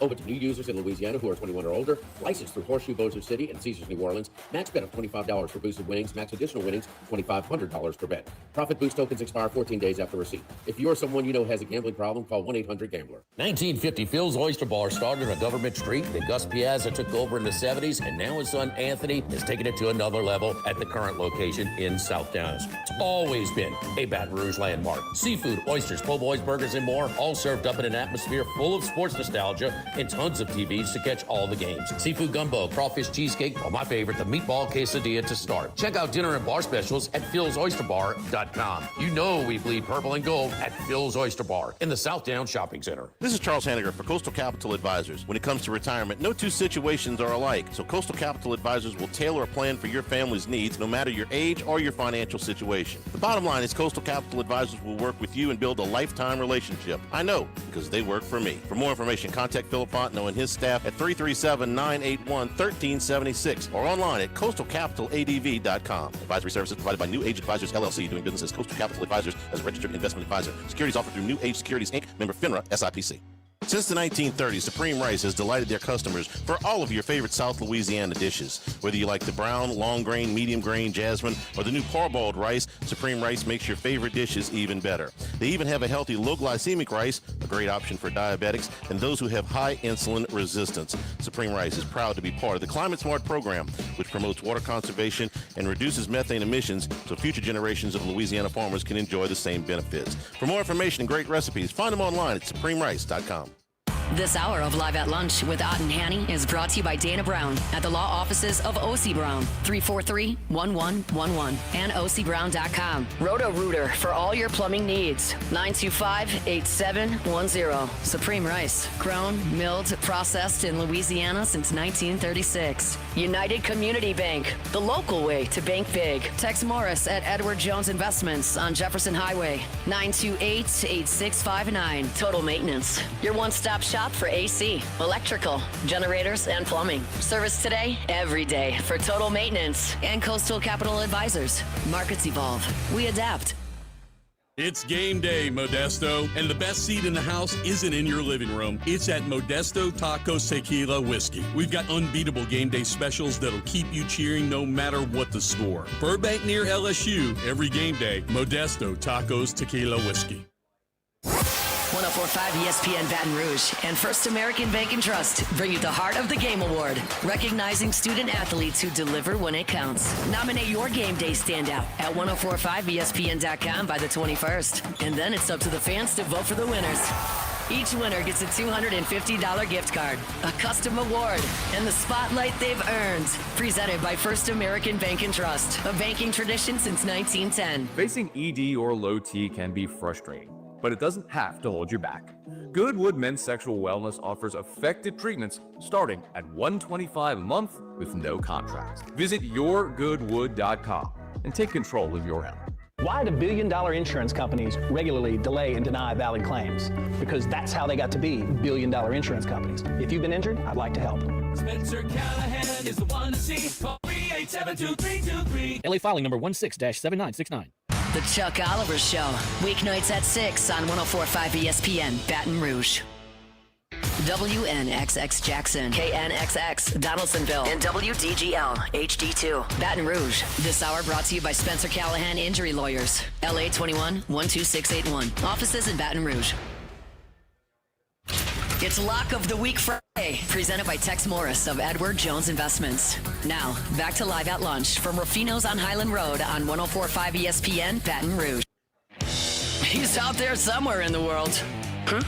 Maybe even your local sports book. Can anybody help us?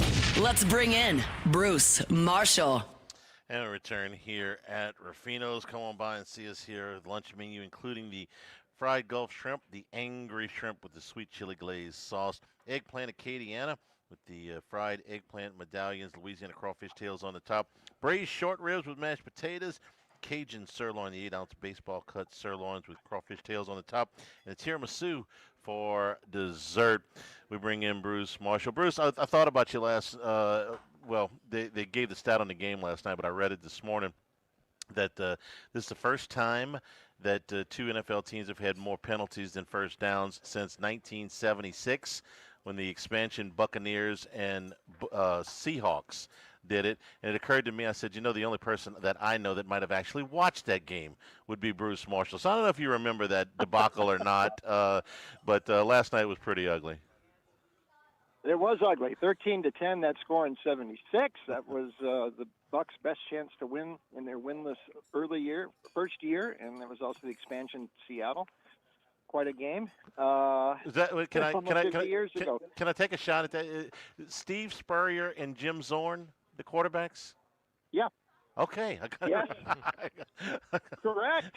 Wow. Correcto, I didn't even look that up last night. I didn't even look that up. Well, okay. I had midway through the first half, I had someone text me and say, "Are the Broncos going to get a first down tonight?" And I texted back, "You ain't seen nothing yet. Go back to their first game of 1966 at Houston. The Broncos didn't get a first down the entire game. 28-0 first downs. Their only touchdown came on a Goldie Sellers kickoff return." So I said, you still got about 35 minutes to go in this game before we can say that. But it was ugly last night, to be for sure. And by the way, can you guys save me? I mean, I've been in the Bay Area all week, and you read that menu at Ruffino's. What I would do to be there having lunch with you guys today instead of being in the Bay Area, I can't tell you. I almost want to get on a plane right now. You have an open invitation, Bruce. You know that. We've invited. So look, it's even the open. You never know where he's going to be. Hey, pick a week. Come on down here. We'd love to have you. I can't promise you good football right this second, but hey. Next year, who knows? Don't worry, Bruce. They're going to have the Super Bowl there. You have any you have any thoughts about the LSU coaching situation? Not necessarily the fiasco that went on the last 2 weeks and the firing and the uncertainty with AD, but who might actually take this job? Boy, they're going to aim high, and we talked a little bit last week. I mean, Lane's going to have a chance to say no, or Jimmy Sexton's going to have a chance to say no for him. Sexton's going to control a lot of this, I think, because so many of his guys are there. So they will shoot very high. I have a feeling, would James Franklin fit at LSU? I think he's going to resurface. He seems like he wants to be in there. He's a Jimmy guy, too. He has won enough. Not now. That's a possibility. Though I don't think Lane would be first on their list, but I don't know about Franklin. But now that Auburn is opened up too, now here's another big job in the SEC. And one thing, you mentioned this a little bit last week. The dominoes haven't started to even fall yet, because once you pull a guy out of one school to another, then that job opens up. Jimmy mentioned that last week about Washington, and a couple of years ago with Jed Fish. We see that every year. You could have one guy moves, and it's then three jobs could open up. His job gets filled by somebody else. Would John Summerall be a possibility? Maybe. I think he's not the first choice, but he could be in there. There's so many different ways this could go, because there's so many big jobs. Florida, Georgia, LSU, that's just in the SEC. And Arkansas. I mean, boy, this is really going to spin wildly the next once we get past November. I can't wait to see what's happening in the first 2 weeks in December. You say they're going to shoot high, and I agree. But once you get past, a friend of mine and I were doing this yesterday, how many sitting coaches in the power conferences right now have multiple conference titles? I think you can count them on one hand. Once you get past Kirby Smart, just to get one, okay? Steve Sarkisian, Lincoln Riley, Kirk Ferentz has won. There's just not. Saban won so many conference titles, and the ones he didn't, Urban Meyer won. In the SEC, some of the one-offs are not in the league anymore. Like Gene Chizik or Ed Ogeron are not in the league. And even if you go to the Big Ten, there's not that many, because so many of the ones that were won by Ohio State or Michigan, those coaches are gone now. You got Ryan Day, you got Kirby Smart, Sarkisian, Riley, Ferentz, and there's probably a couple more missing. But it's a really, really short list. So when you say, well, I want to shoot high, I want to shoot with a guy that's won big, who is that guy? Because I don't know. Well, it's a very long list. You're right. It's just shoot high for the available guys on the list right now who might be moving. And so Cignetti, you could put him in there, though. He hasn't won since, technically a title since he's at James Madison. So, but he would be in there. An interesting rumor I have heard. Now I don't know how much behind it. This more with Florida, but Urban Meyer's apparently snooping around again. So I don't know. Maybe his name's back in the mix too. There is one other thing too to note here. And when I brought up Cignetti a second ago, and him, Rhett Lashley, even Matt Rule, these guys have all re-upped within the last week at their current places. And sometimes you look around, and I'm sure Cignetti thought this. And by the way, I'm all for anybody over 60 getting a great deal like he got. But he said, why do I want to leave here? I mean, I don't have to win a national title. I think I can win here. I've proven I can win. I've got all the money I could ever need. They're giving me all the support and love, and I don't have to win a national title like I have to do at Florida or LSU. Same thing with Lashley. I mean, Arkansas is going to make a big run at him. And he said, I got it great. I'd rather live in Dallas. My kids are here. I'm making a lot of money. This administration's great. I don't have to win a national title, but I can win at SMU. We'll see about a national title. But sometimes, these guys are opting to stay where they're at. And I think that's another thing to consider now, that not all these guys are on the market like we think. I would also watch Lincoln Riley's name because I think if they lose a couple times here down the stretch, and they should have lost that game last week, maybe his star has fallen a little bit too. But he's working for new people all the way at SC. And I know there's a big buyout involved, but that doesn't seem to stop the big money schools right now. Keep an eye on him as well. Yeah, looking for another easy way out, if you ask me. Max brought up the rumor before we went to break that he wants a Texas Tech job, or that he would be in line for the Texas Tech job where he went to school. Hell, I want the Texas Tech job. I mean, you give me all that money, and I don't mean just the money for me. I mean all the money to spend on players. They keep this up, they may outspend UT. So yeah, give me that job. I mean, you give me a team of all-stars, and I'll be just fine. And I'm not being critical of Texas Tech. Um, they have the money. They're spending it legally. They just want to win. So they put themselves in position to be a heavyweight in that conference for a long time if the rules don't change.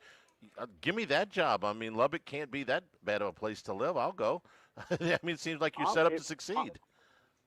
I'll wash Cody Campbell's car for him if he wants to pay me to go there. So there you go. Jolly good guy to work for these days. All right, Bruce, let's get to your picks on the college football weekend. Let's start tonight, actually, Charlie. Northwestern, USC. I sent you a note a bit ago. This is the first time Northwestern has played USC at the Coliseum since September 27, 1969, when as a sixth grader. I went to the game with my cousin David, Uncle Lyle, and Aunt Rose. They used to take me to the USC games a lot. Love Aunt Rose. Won 48-6. Yep. Oh, Aunt Rose is great. And 48-6. SC scored in the first play of the game. Clarence Davis, 73 yards around right end, touchdown. Northwestern didn't score till the last 3 seconds of the game. Interestingly, years later, I met Jim Fossil because he actually had attended SC. This is the one game he played a lot in the second half with SC ahead, and before he passed. And we ended up talking about this game. I said, "You won't believe it, Coach. I was there." And he remembered like every pass he completed in the second half of that game. It was really interesting, but different. It'll be better than 48-6 tonight for Northwestern. I think USC was very, very fortunate, Charlie, to win that game against Nebraska last week. They were going to lose if Raiola doesn't get hurt. Nebraska was in control of that game. They had the ball in SC territory. They were up 8. They're ready to go up, 2 scores, more than 2 scores, up 21-6 maybe. He goes out. The backup quarterback was miserable. Lateef could not throw the ball downfield. We saw a couple of those last week. Boise's backup quarterback was absolutely horrific against Fresno. Wrecked that pick for me. But this and SC barely got there. Did not cover, though. Northwestern's had a week off. Northwestern, if you got 7.5 against Nebraska a couple of weeks ago, that's a game Northwestern could have won. But if you got 7.5, you got to cover, and that would be 5 straight covers for Northwestern. I like David Braun's team this year. It reminds me of his team 2 years ago. With a little bit better work at quarterback from Preston Stone, though he's not putting up numbers like he did 2 years ago at SMU, he is more effective than what they had last year, and it's a gnarly defense. They're going to slow this game down tonight. 14.5 is too much. I'll take Northwestern tonight.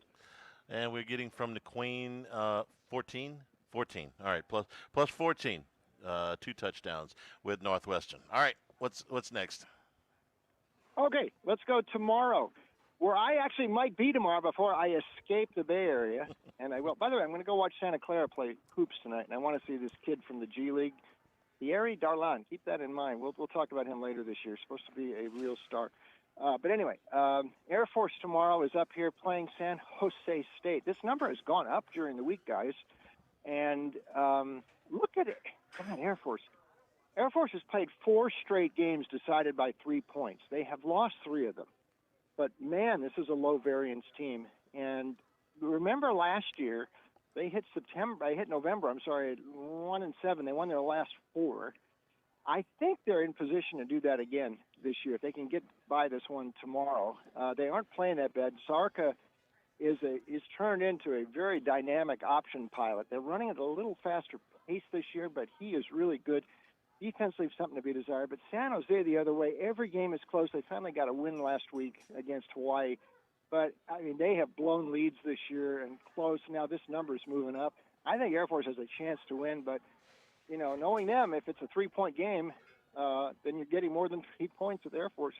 I will take them. So Air Force in that one tomorrow up here in San Jose. And our partners at the Queen, Max? We are 5.5. 5.5 plus 5.5.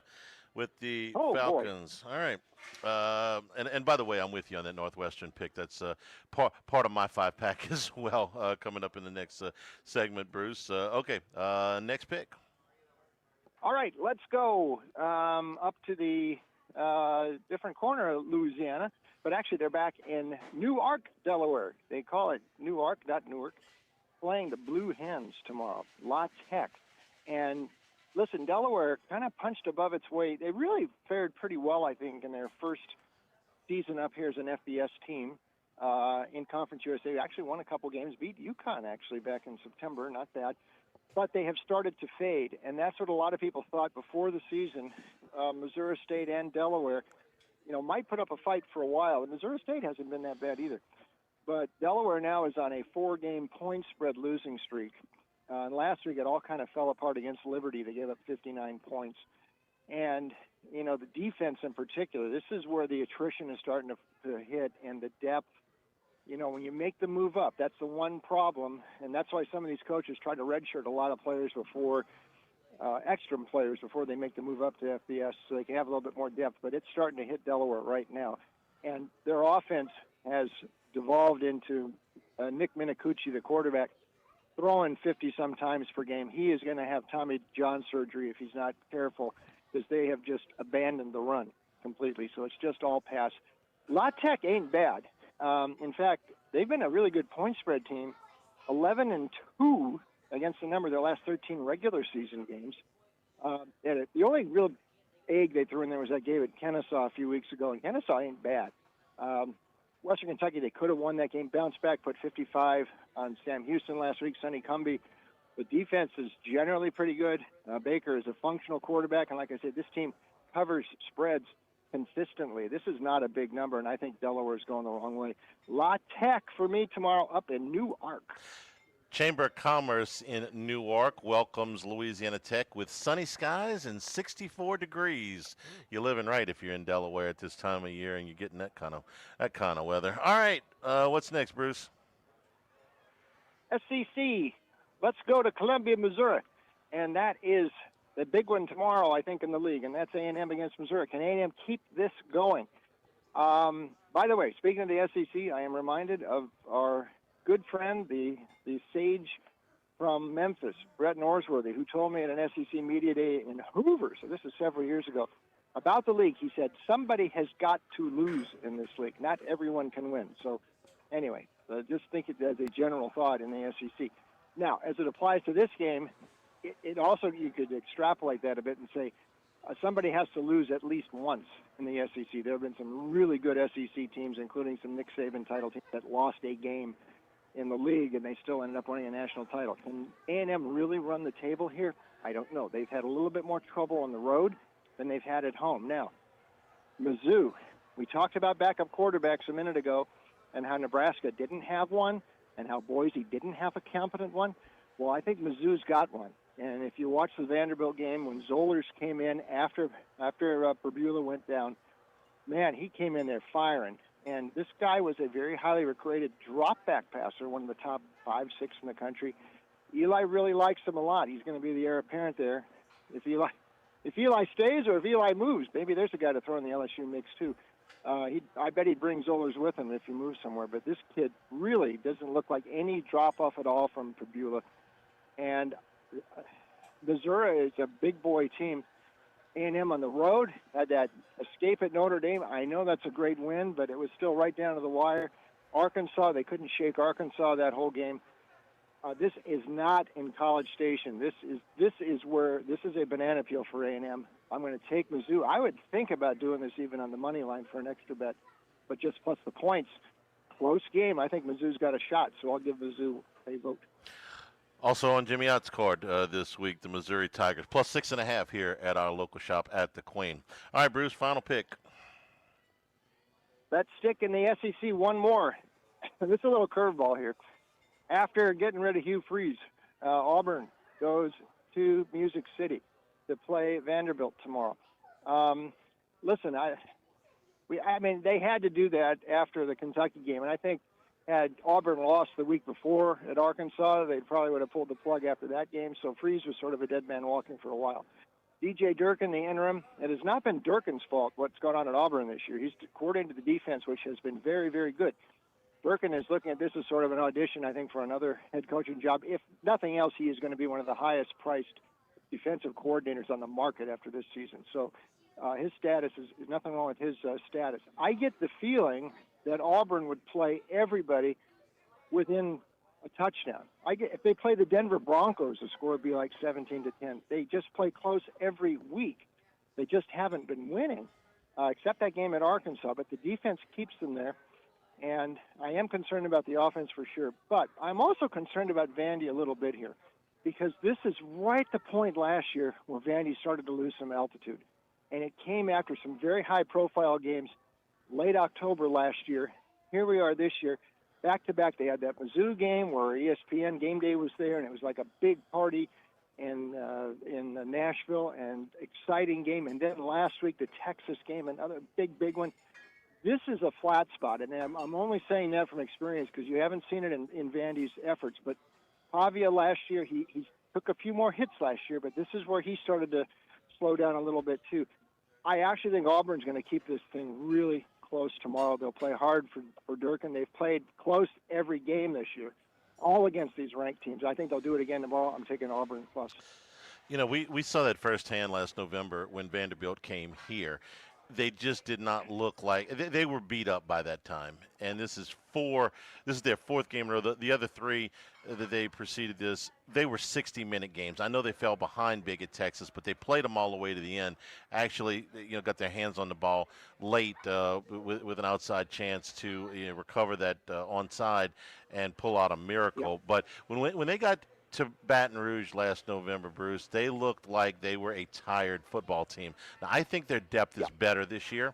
I think they're certainly better up front than they were last year, but I think that there's something to that. And I don't know how you can possibly say that Auburn would play the Broncos within a touchdown. I mean, that's Bo Nix's old team. He knows them all, right? Oh, wait, no, Denver can't score against anybody. So I think you're probably right on that one. So Auburn is a choice, +6 here at the Queen. Anything in the NFL? Yeah, I got two here. One, I'm actually going to stick my neck out with the Jets here because they really haven't been that bad. They could have beat the Steelers. They could have beat the Bucs. They could have beat the Broncos. They finally got a win last week. Fields looked good. Brees Hall is running, but this is also an anti-Browns pick. What are they doing laying any points on the road? This team can't score. Look at their road games this year. They haven't been closer than 14. They don't have an NFL quarterback. I think the Jets win this game straight up. So I can play on the money line too, but certainly if you get any points, I'll take the Jets. One more. I think it's a Sunday night game this week, I think. Is it? No, it's the Steelers Sunday night. Late Sunday afternoon. The Lions will batter Washington. I think Washington is a complete mess right now. Now Jaden is hurt again.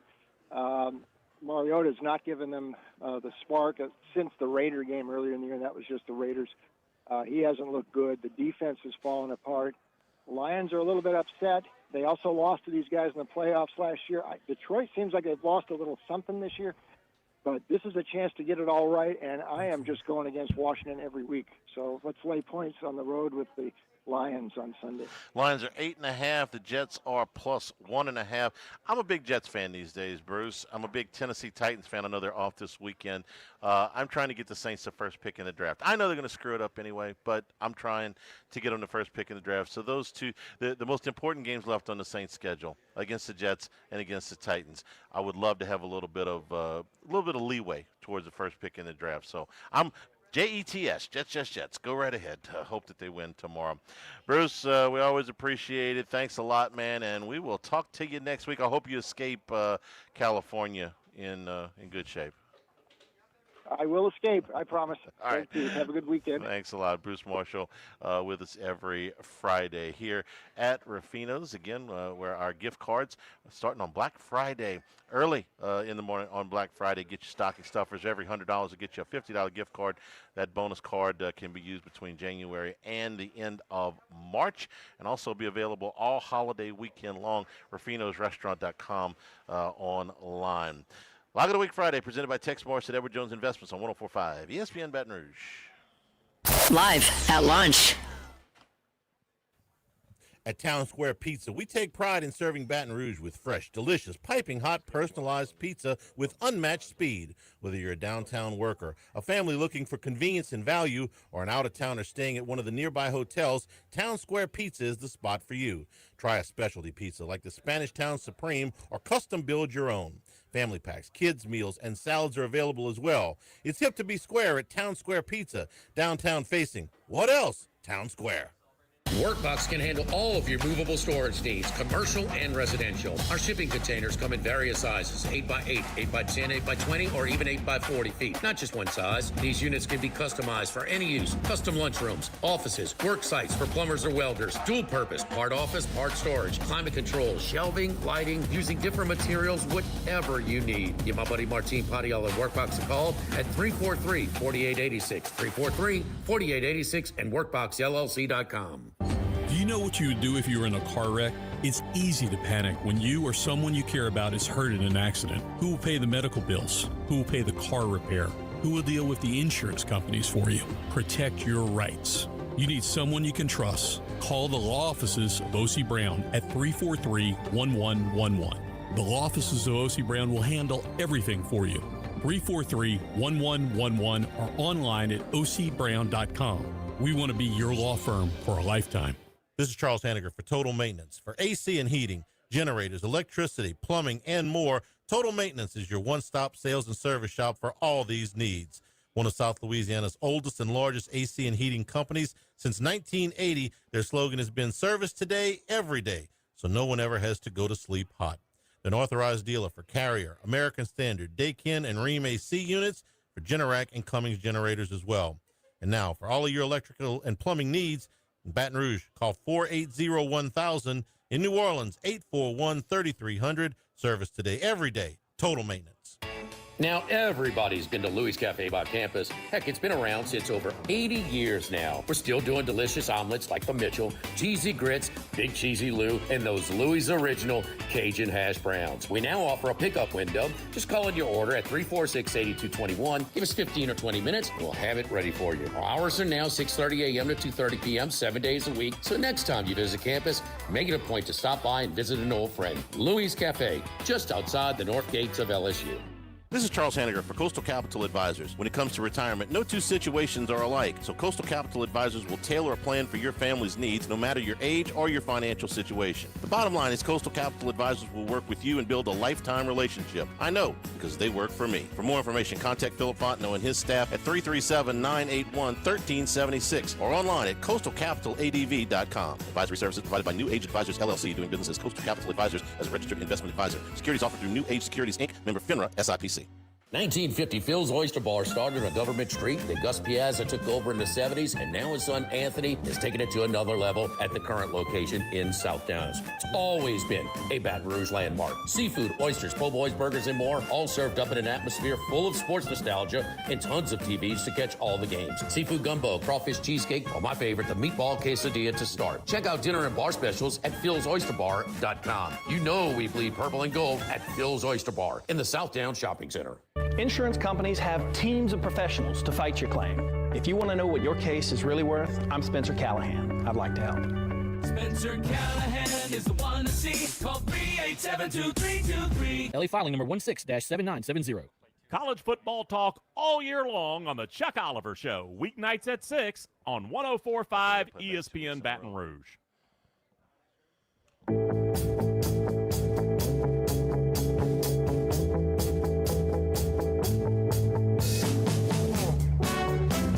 Charles Hannegriff's 5-Pack of Picks.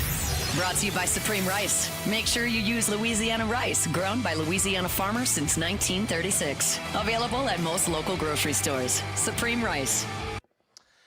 Even Steven for the year, Max. What is it, 27, 27, and 3? 23, 23, and 4. 23, 23, and 4. Which means that we are behind 2.3 units. So let's see if we can rectify that. I thought I had some bad luck last week, but of course I always think I have bad luck when I lose. No, some of those. Texas, yes, bad luck. Texas was bad luck. All right, let's start off. I told you I agreed with Bruce with Northwestern. Winners of 4 straight until they lost last week against Nebraska by 7. They had more rushing yards. They had more passing yards. So, of course, they had more total yards. Why'd they lose by 7? Nebraska returned a kickoff for a touchdown. Let's assume that won't happen this week. USC, good offense, bad defense. Northwestern, good defense, bad offense. Against the number, Northwestern 5-2-1, USC 2-4 in their last 6, and One of those wins was by half a point. Seems like too many points to lay with the Wildcats. I'll take Northwestern plus the 14 at the Mausoleum. Going to take West Virginia at home -6 at the Queen against Colorado. A little late in the season, but we get a freshman quarterback making his first road start. Julian Lewis starting. Sanders says it's because of common sense. I guess it just became common sense in the last couple of weeks, but okay. Besides that, Colorado has given up 105 points in the last 2 weeks. You know where that puts them in the Big 12 in total defense? Dead last. You would think, but Oklahoma State's been so bad that it's second to last. Yeah. West Virginia competitive in their loss to TCU, and they beat Houston last week. Now, they did win the turnover battle in that game 4-0, but they also outgained Houston in that game. Impressive win. What's that? Impressive win, 12.5-point dogs. Yeah, Fighting Rich Rods are showing some signs of life, giving the Mountaineers -6. Going to take Mississippi State. This line has moved up to now 9.5. Taking the Battle of the Bulldogs, will take Mississippi State plus 9.5 against Georgia. Georgia won tough against Florida last week. That's always a physical game. Next week, they get Texas.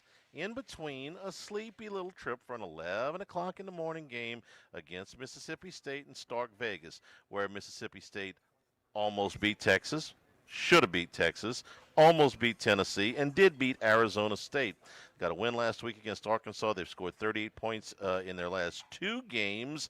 I think Georgia wins it, but it's closer than this number. Give me Mississippi State, the Fighting Cowbells, plus 9.5. We're going to take Kentucky, another home underdog, plus 3 against Florida. Gators off of a tough loss to Georgia last week. Their game is always physical. Next week, they go to Ole Miss. In between, a sleepy little trip to Lexington, where Kentucky was in it most of the way against Ole Miss. Frankly, should have beaten Texas. And they get a confidence boost with their win at Auburn last week. If Florida wins, I think it is very, very close. I actually like Kentucky to win this game outright.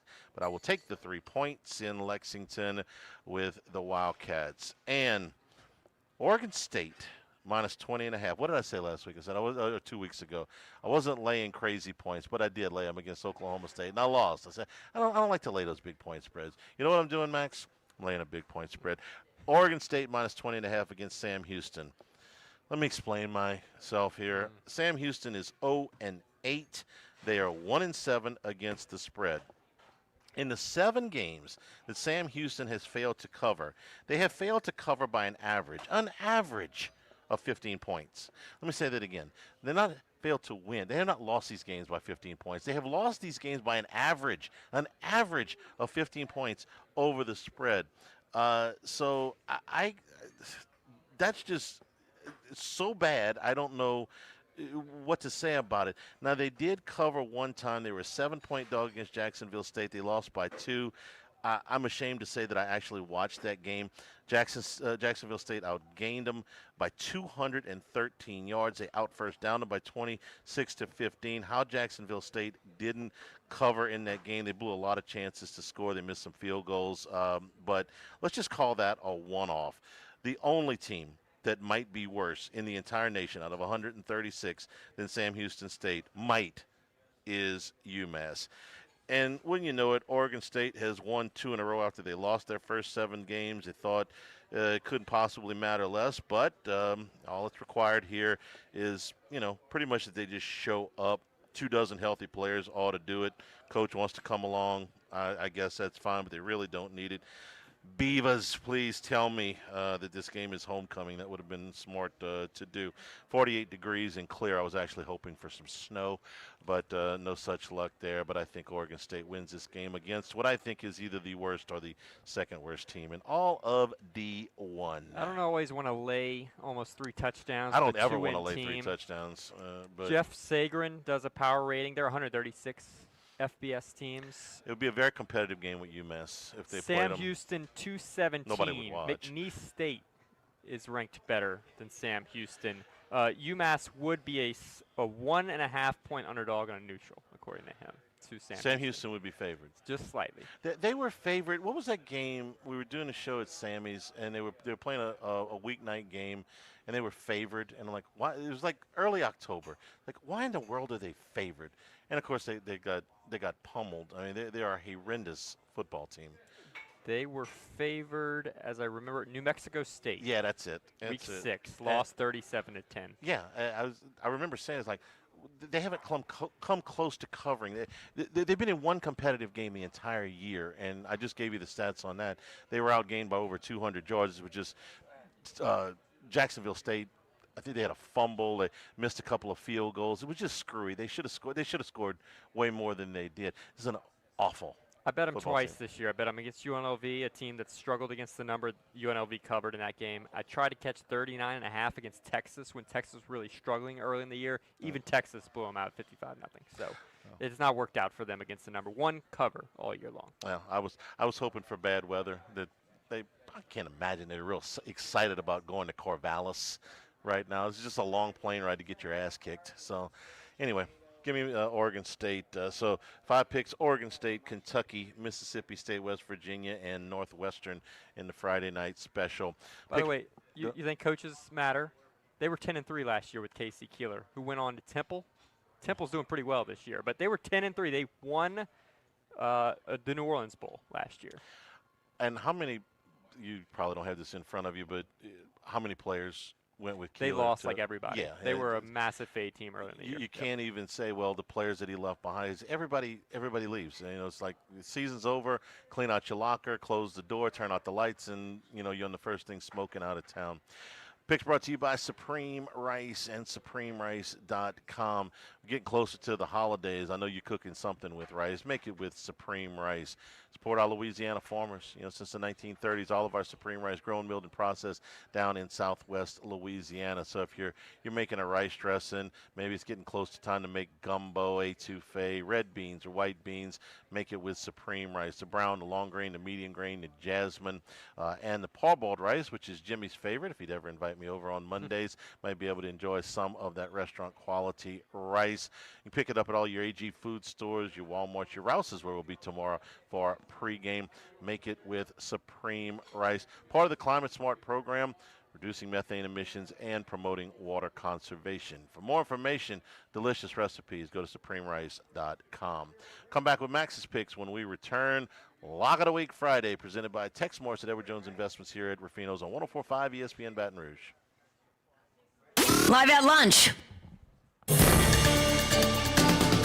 With all of the financial headlines, are you worried if your retirement savings will last? The market's ups and downs can keep you guessing, especially if you're approaching retirement or considering it. If you have more questions and answers about what's next, let's work together to help ensure you're prepared for your journey. After all, retirement isn't the end of the trek, it's a new beginning. Stop by your local Edward Jones advisor. Tex Morris on Jefferson. Edward Jones, member SIPC.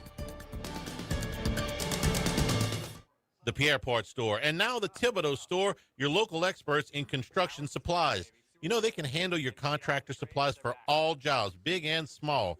The extensive selection of plumbing, electrical, and hardware supplies are endless, and they can even deliver it to your job site. If you need lumber, no problem. Available for pickup and delivery from Pierre Part. Top-notch tools and expert advice, it's local service. From the Thibodeau Store, 900 St. Patrick Way in Thibodeau, and online at ThibodeauStore.com. Go Automotive has a great selection of new cars: Chevy, GMC, Hummer, Chrysler, Dodge, Jeep, Ram. You rather a pre-owned vehicle? Using our resources, we'll help find you any vehicle that you're looking for. Our service department offers VIP service. You never have to come to the dealership. We'll pick up the vehicle at your home or office, drop off a loaner, service the vehicle, and return it when it's done. Mention my name, Jimmy Ott, for VIP pricing. The Chevy Tahoe I drive came from Go Automotive. That's Go Automotive in LaPlace and Plaquemine. This season, we've got prep football and double coverage. Hey, it's Kate Wazan inviting you to join me Friday nights at 6 for Louisiana Prep Preview, followed by Catholic High Football on 104.5 ESPN Baton Rouge. Then over on Talk 107.3, it's Ken Trahan's original Prep Football Report from 6 to 11 p.m., bringing you live in-game updates, final scores, and check-ins with correspondents from every corner of the state. It's all presented by Dr. Pepper. Scores on Talk. Bears on ESPN. It's our prep football double coverage. Presented by Dr. Pepper. Baton Rouge, get ready for a fiesta of flavor. Whether you're craving sizzling fajitas, cheesy enchiladas, or the best margaritas in town, Las Palmas Mexican Grill and Rio Cantina Mexican Grill have you covered. Bring the family, bring your friends, and bring your appetite. From fresh guacamole to mouth-watering tacos that hit just right, it's not just a dinner, it's a celebration. So why wait? Tonight, make it Las Palmas or make it Rio Cantina, two local favorites serving up authentic Mexican taste right here in Baton Rouge. Las Palmas Mexican Grill and Rio Cantina Mexican Grill, where every night's a fiesta. This is Buzzy Hydell for the Morris Insurance Group. Outdoorsmen in the state might be having a tough time right now finding policies to fit on the properties they love. If you've got a hunting camp, a boat, or an RV that has been difficult to insure, we want you to look again. For owners or renters, the Morris Insurance Group can help you all the way to the duck camp or the fishing boat. We also have policies on coastal properties, including flood insurance to let owners protect themselves in the event of damage. For your camps, boats and trailers, four-wheelers, ATVs, and tractors, get a quote today at morris-ig.com or call 225-201-0007. At Town Square Pizza, we take pride in serving Baton Rouge with fresh, delicious, piping hot, personalized pizza with unmatched. Y'all still want me to play Jimmy's 5-pack? No, just a regular lead-in. We're going to do Max's picks here. Okay. Spot for you. Try a specialty pizza like the Spanish Town Supreme or custom build your own. Family packs, kids meals, and salads are available as well. It's hip to be square at Town Square Pizza, downtown facing. What else? Town Square. Tigers, Saints, Southeastern Conference. All in one place. LouisianaSports.net. No paywalls, no article limits. It's just the coverage the Louisiana sports fans want. Bookmark it today. LouisianaSports.net. Click through the static and listen to 104.5 ESPN Baton Rouge in high definition. Simply tune to 98.1 and select HD2.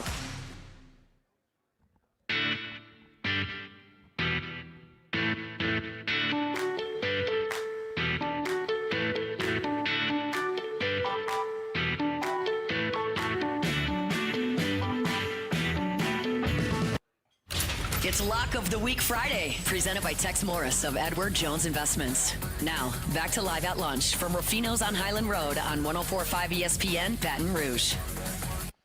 All right, if you missed Jimmy's picks earlier, he is traveling today towards Tuscaloosa. Had Texas Tech, Iowa, North Carolina, Missouri, and Clemson. And now it's time for Max's 5-pack. You still above 500? Not quite. I went 0-4-1 last week. Oh. I had both Texas, which was a push at -3, just like you did. Mm-hmm. That was a brutal beat. And then I had Cal +6 as my lock of the week. They threw a pick 6 with under 30 seconds left. Virginia could have gotten down, but they housed it for 40-yard return. Thanks, pal. And, yeah. So rough week for me. I am now 26-28-1, so no bueno. But, hey, there's always a chance to bounce back this week. What do you know? All right, let's see what we got. All right, going to start off with Indiana, Penn State. Going to take a total in this game. Penn State's got a new quarterback, and Drew Aller, do we think that highly of him anyway? No. Grunkemeier's come in. He's got 0 touchdowns, 3 interceptions, but they have moved the ball a little bit, mainly because their running game is still pretty good. Penn State can run the ball a little bit. They scored 14 against Ohio State last week, 24 against Iowa's defense, which, you know, I think that's pretty respectable for having a backup quarterback. Meanwhile, Indiana, yeah, they have got a great defense, but they score in bunches. 55 and 56 in their last 2 games. Penn State's defense has been underwhelming all year long. That's been their real weakness in terms of what their expectation was. Their defense was overrated going into the year. And Indiana has a Heisman Trophy candidate who they are unafraid to run up the score against. So instead of taking Indiana laying points by a lot on the road, I'm going to take the over in this game. Over of 50 and a half. Yeah, it's still under 51. So Indiana, Penn State over 50 and a half. I think it's a good spot for both offenses just to get on the board. I think if your name is Ethan Grunkemeyer, you have to play tight end for Iowa. That does sound like an Iowa tight end, right? Maybe a punter as well, but Grunkemeyer, you got to play. Yeah, you can't play quarterback if your name's Grunkemeyer. All right, next. Field rush fade. One of Jimmy's favorites. I'm not always the biggest proponent of this, but it does work more often than it doesn't. And SMU stormed the field. They brought the goalpost down. They're now going up to Boston College. And BC has not been very good. There's been some speculation about the future of Bill O'Brien, but they're catching 10.5 at home against the Mustangs. SMU's not a team that really wows me all that much. They did come off a big win, though, of course, and they were impressive in that game against Miami. BC, they've committed to a quarterback. There's been some speculation. They haven't got a whole lot of great play out of Grayson James, but they're going to go with him again this week. Meanwhile, they've gotten healthier. They started the season really, really banged up. They have one win against Fordham. That's it. They have really, really struggled, but I think catching 10.5 in a kind of a weird spot for SMU, I think this is just one that SMU is going to try to get out there with a win. They also have Louisville on deck after a bye week, so this is a sleepy spot for them. Jimmy missed a field rush fade and a freshman quarterback making his first start on the road in the same week. You see, you get him traveling. You knock his schedule all off. Road games, they can be tough for right. everybody. Road games are tough for everybody. All right, BC plus 10.5. Next. All right, this one also, is that the red bandana game? I'm pretty sure it is. Is it really? Yeah. That would be a bigger boost. I'm almost certain that that's the red bandana game.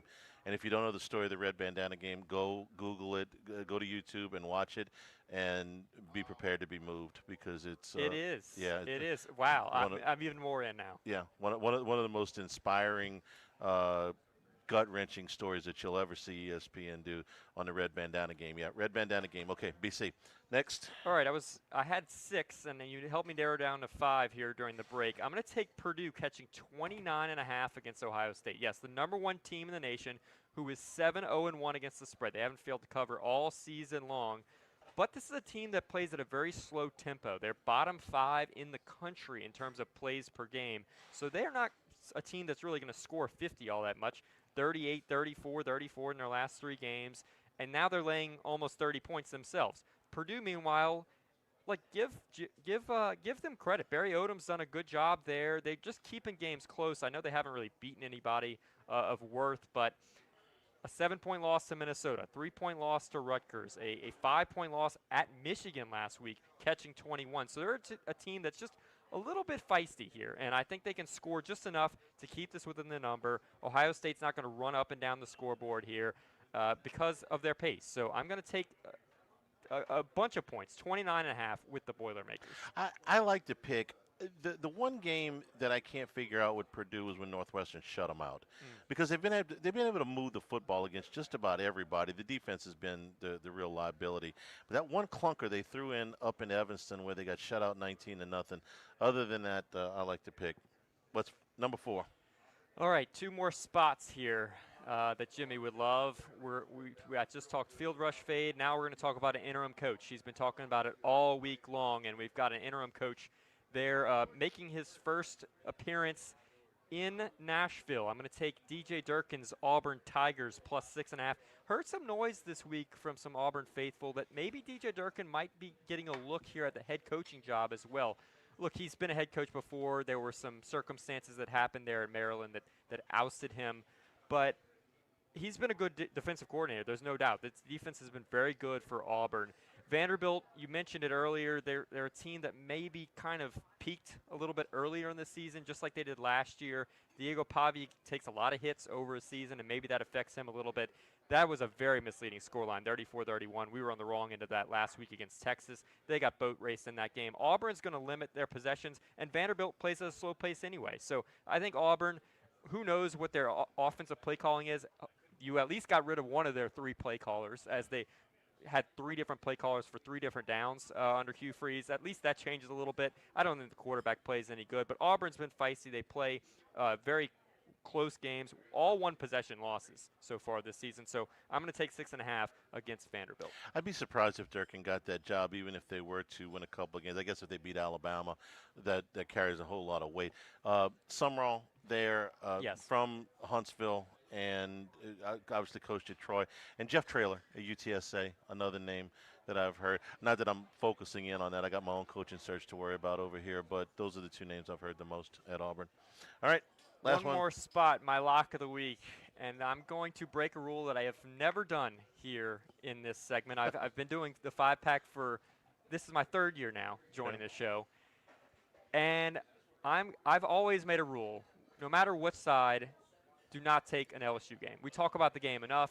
you've got 5 plays. Maybe it's one of your top 5 plays if you really like LSU or really like whoever they're playing, but we don't take them in the 5-pack. I'm breaking that rule in this situation. Frank More of Wilson, a guideline than a rule, but go ahead.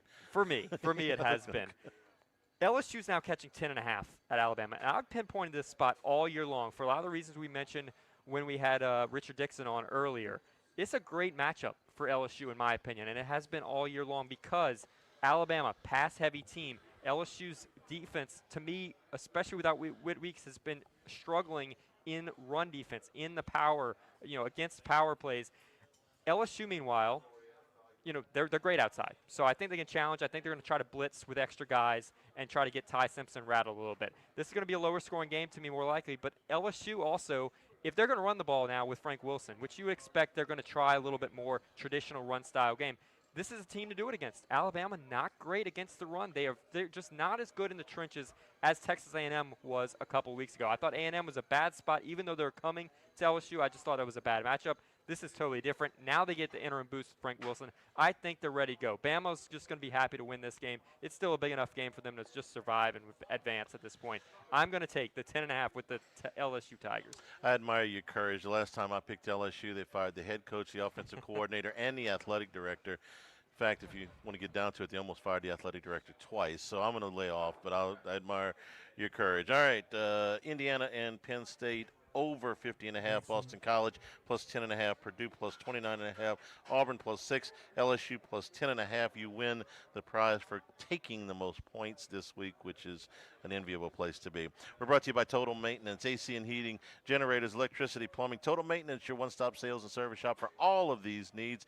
South Louisiana, one of South Louisiana's oldest and largest AC and heating companies. Their slogan since 1980 has been service today, every day, so nobody has to go to sleep uncomfortable. Full service staffed in both New Orleans and Baton Rouge with an authorized dealer for Carrier, American Standard, Daykin, and Rheem AC units, Generac, and Cummings generators for all your electrical and plumbing needs as well in Baton Rouge. 480-1000 in New Orleans, 841-3300. Service today, every day at Total Maintenance. Back to wrap it up here at Ruffino's Log of the Week Friday, presented by Tex Morris at Edward Jones Investments on 104.5 ESPN Baton Rouge.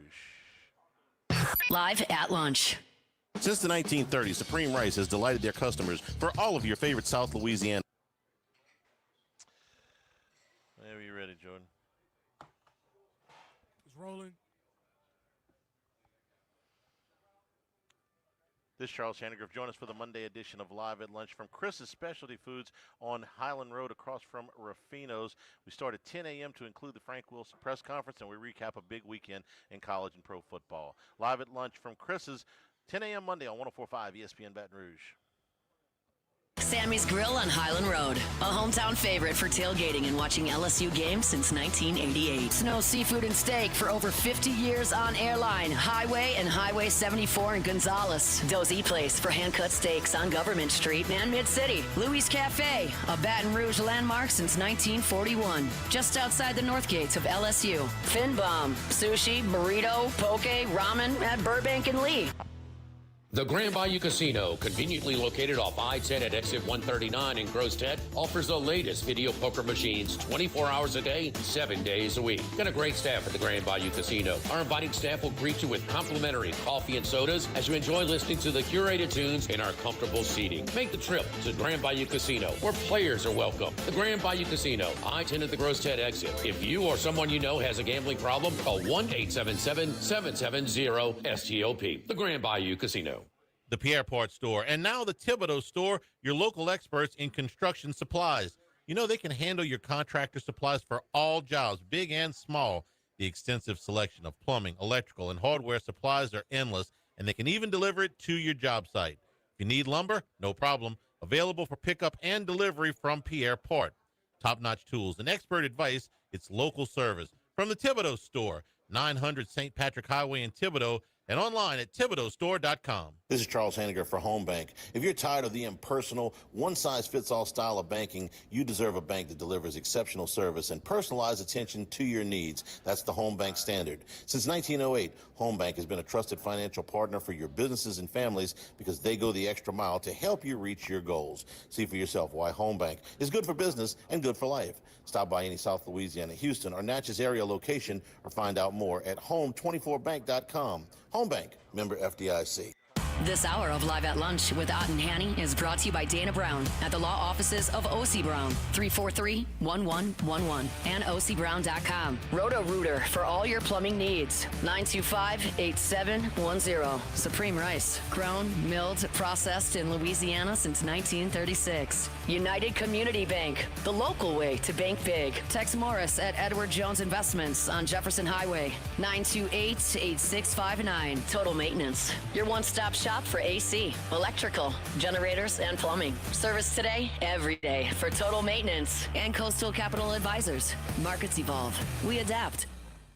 104.5 ESPN Baton Rouge and First American Bank and Trust bring you the Heart of the Game Award, recognizing student athletes who deliver when it counts. Nominate your game day standout at 1045ESPN.com by the 21st. And then it's up to the fans to vote for the winners.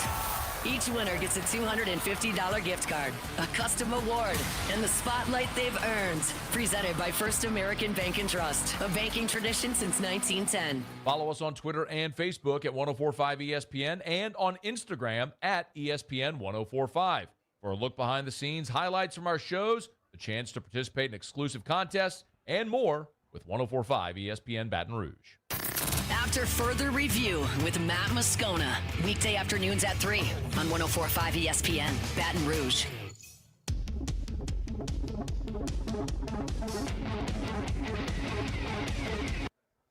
It's Lock of the Week Friday, presented by Tex Morris of Edward Jones Investments. Now, back to Live at Lunch from Ruffino's on Highland Road on 104.5 ESPN, Baton Rouge. Arizona State coach Kenny Dillingham saying, told his players he will be returning as coach next year at ASU. He says, my next door neighbor is my sister. My parents live 3 doors down. I could point out that with what he's going to get paid, he could move the whole, load up the truck and move everybody wherever he wanted. But if he likes it there, that's cool. I got no problem with that. Big day tomorrow. We'll start out with Eagle 98.1 game day at 1:30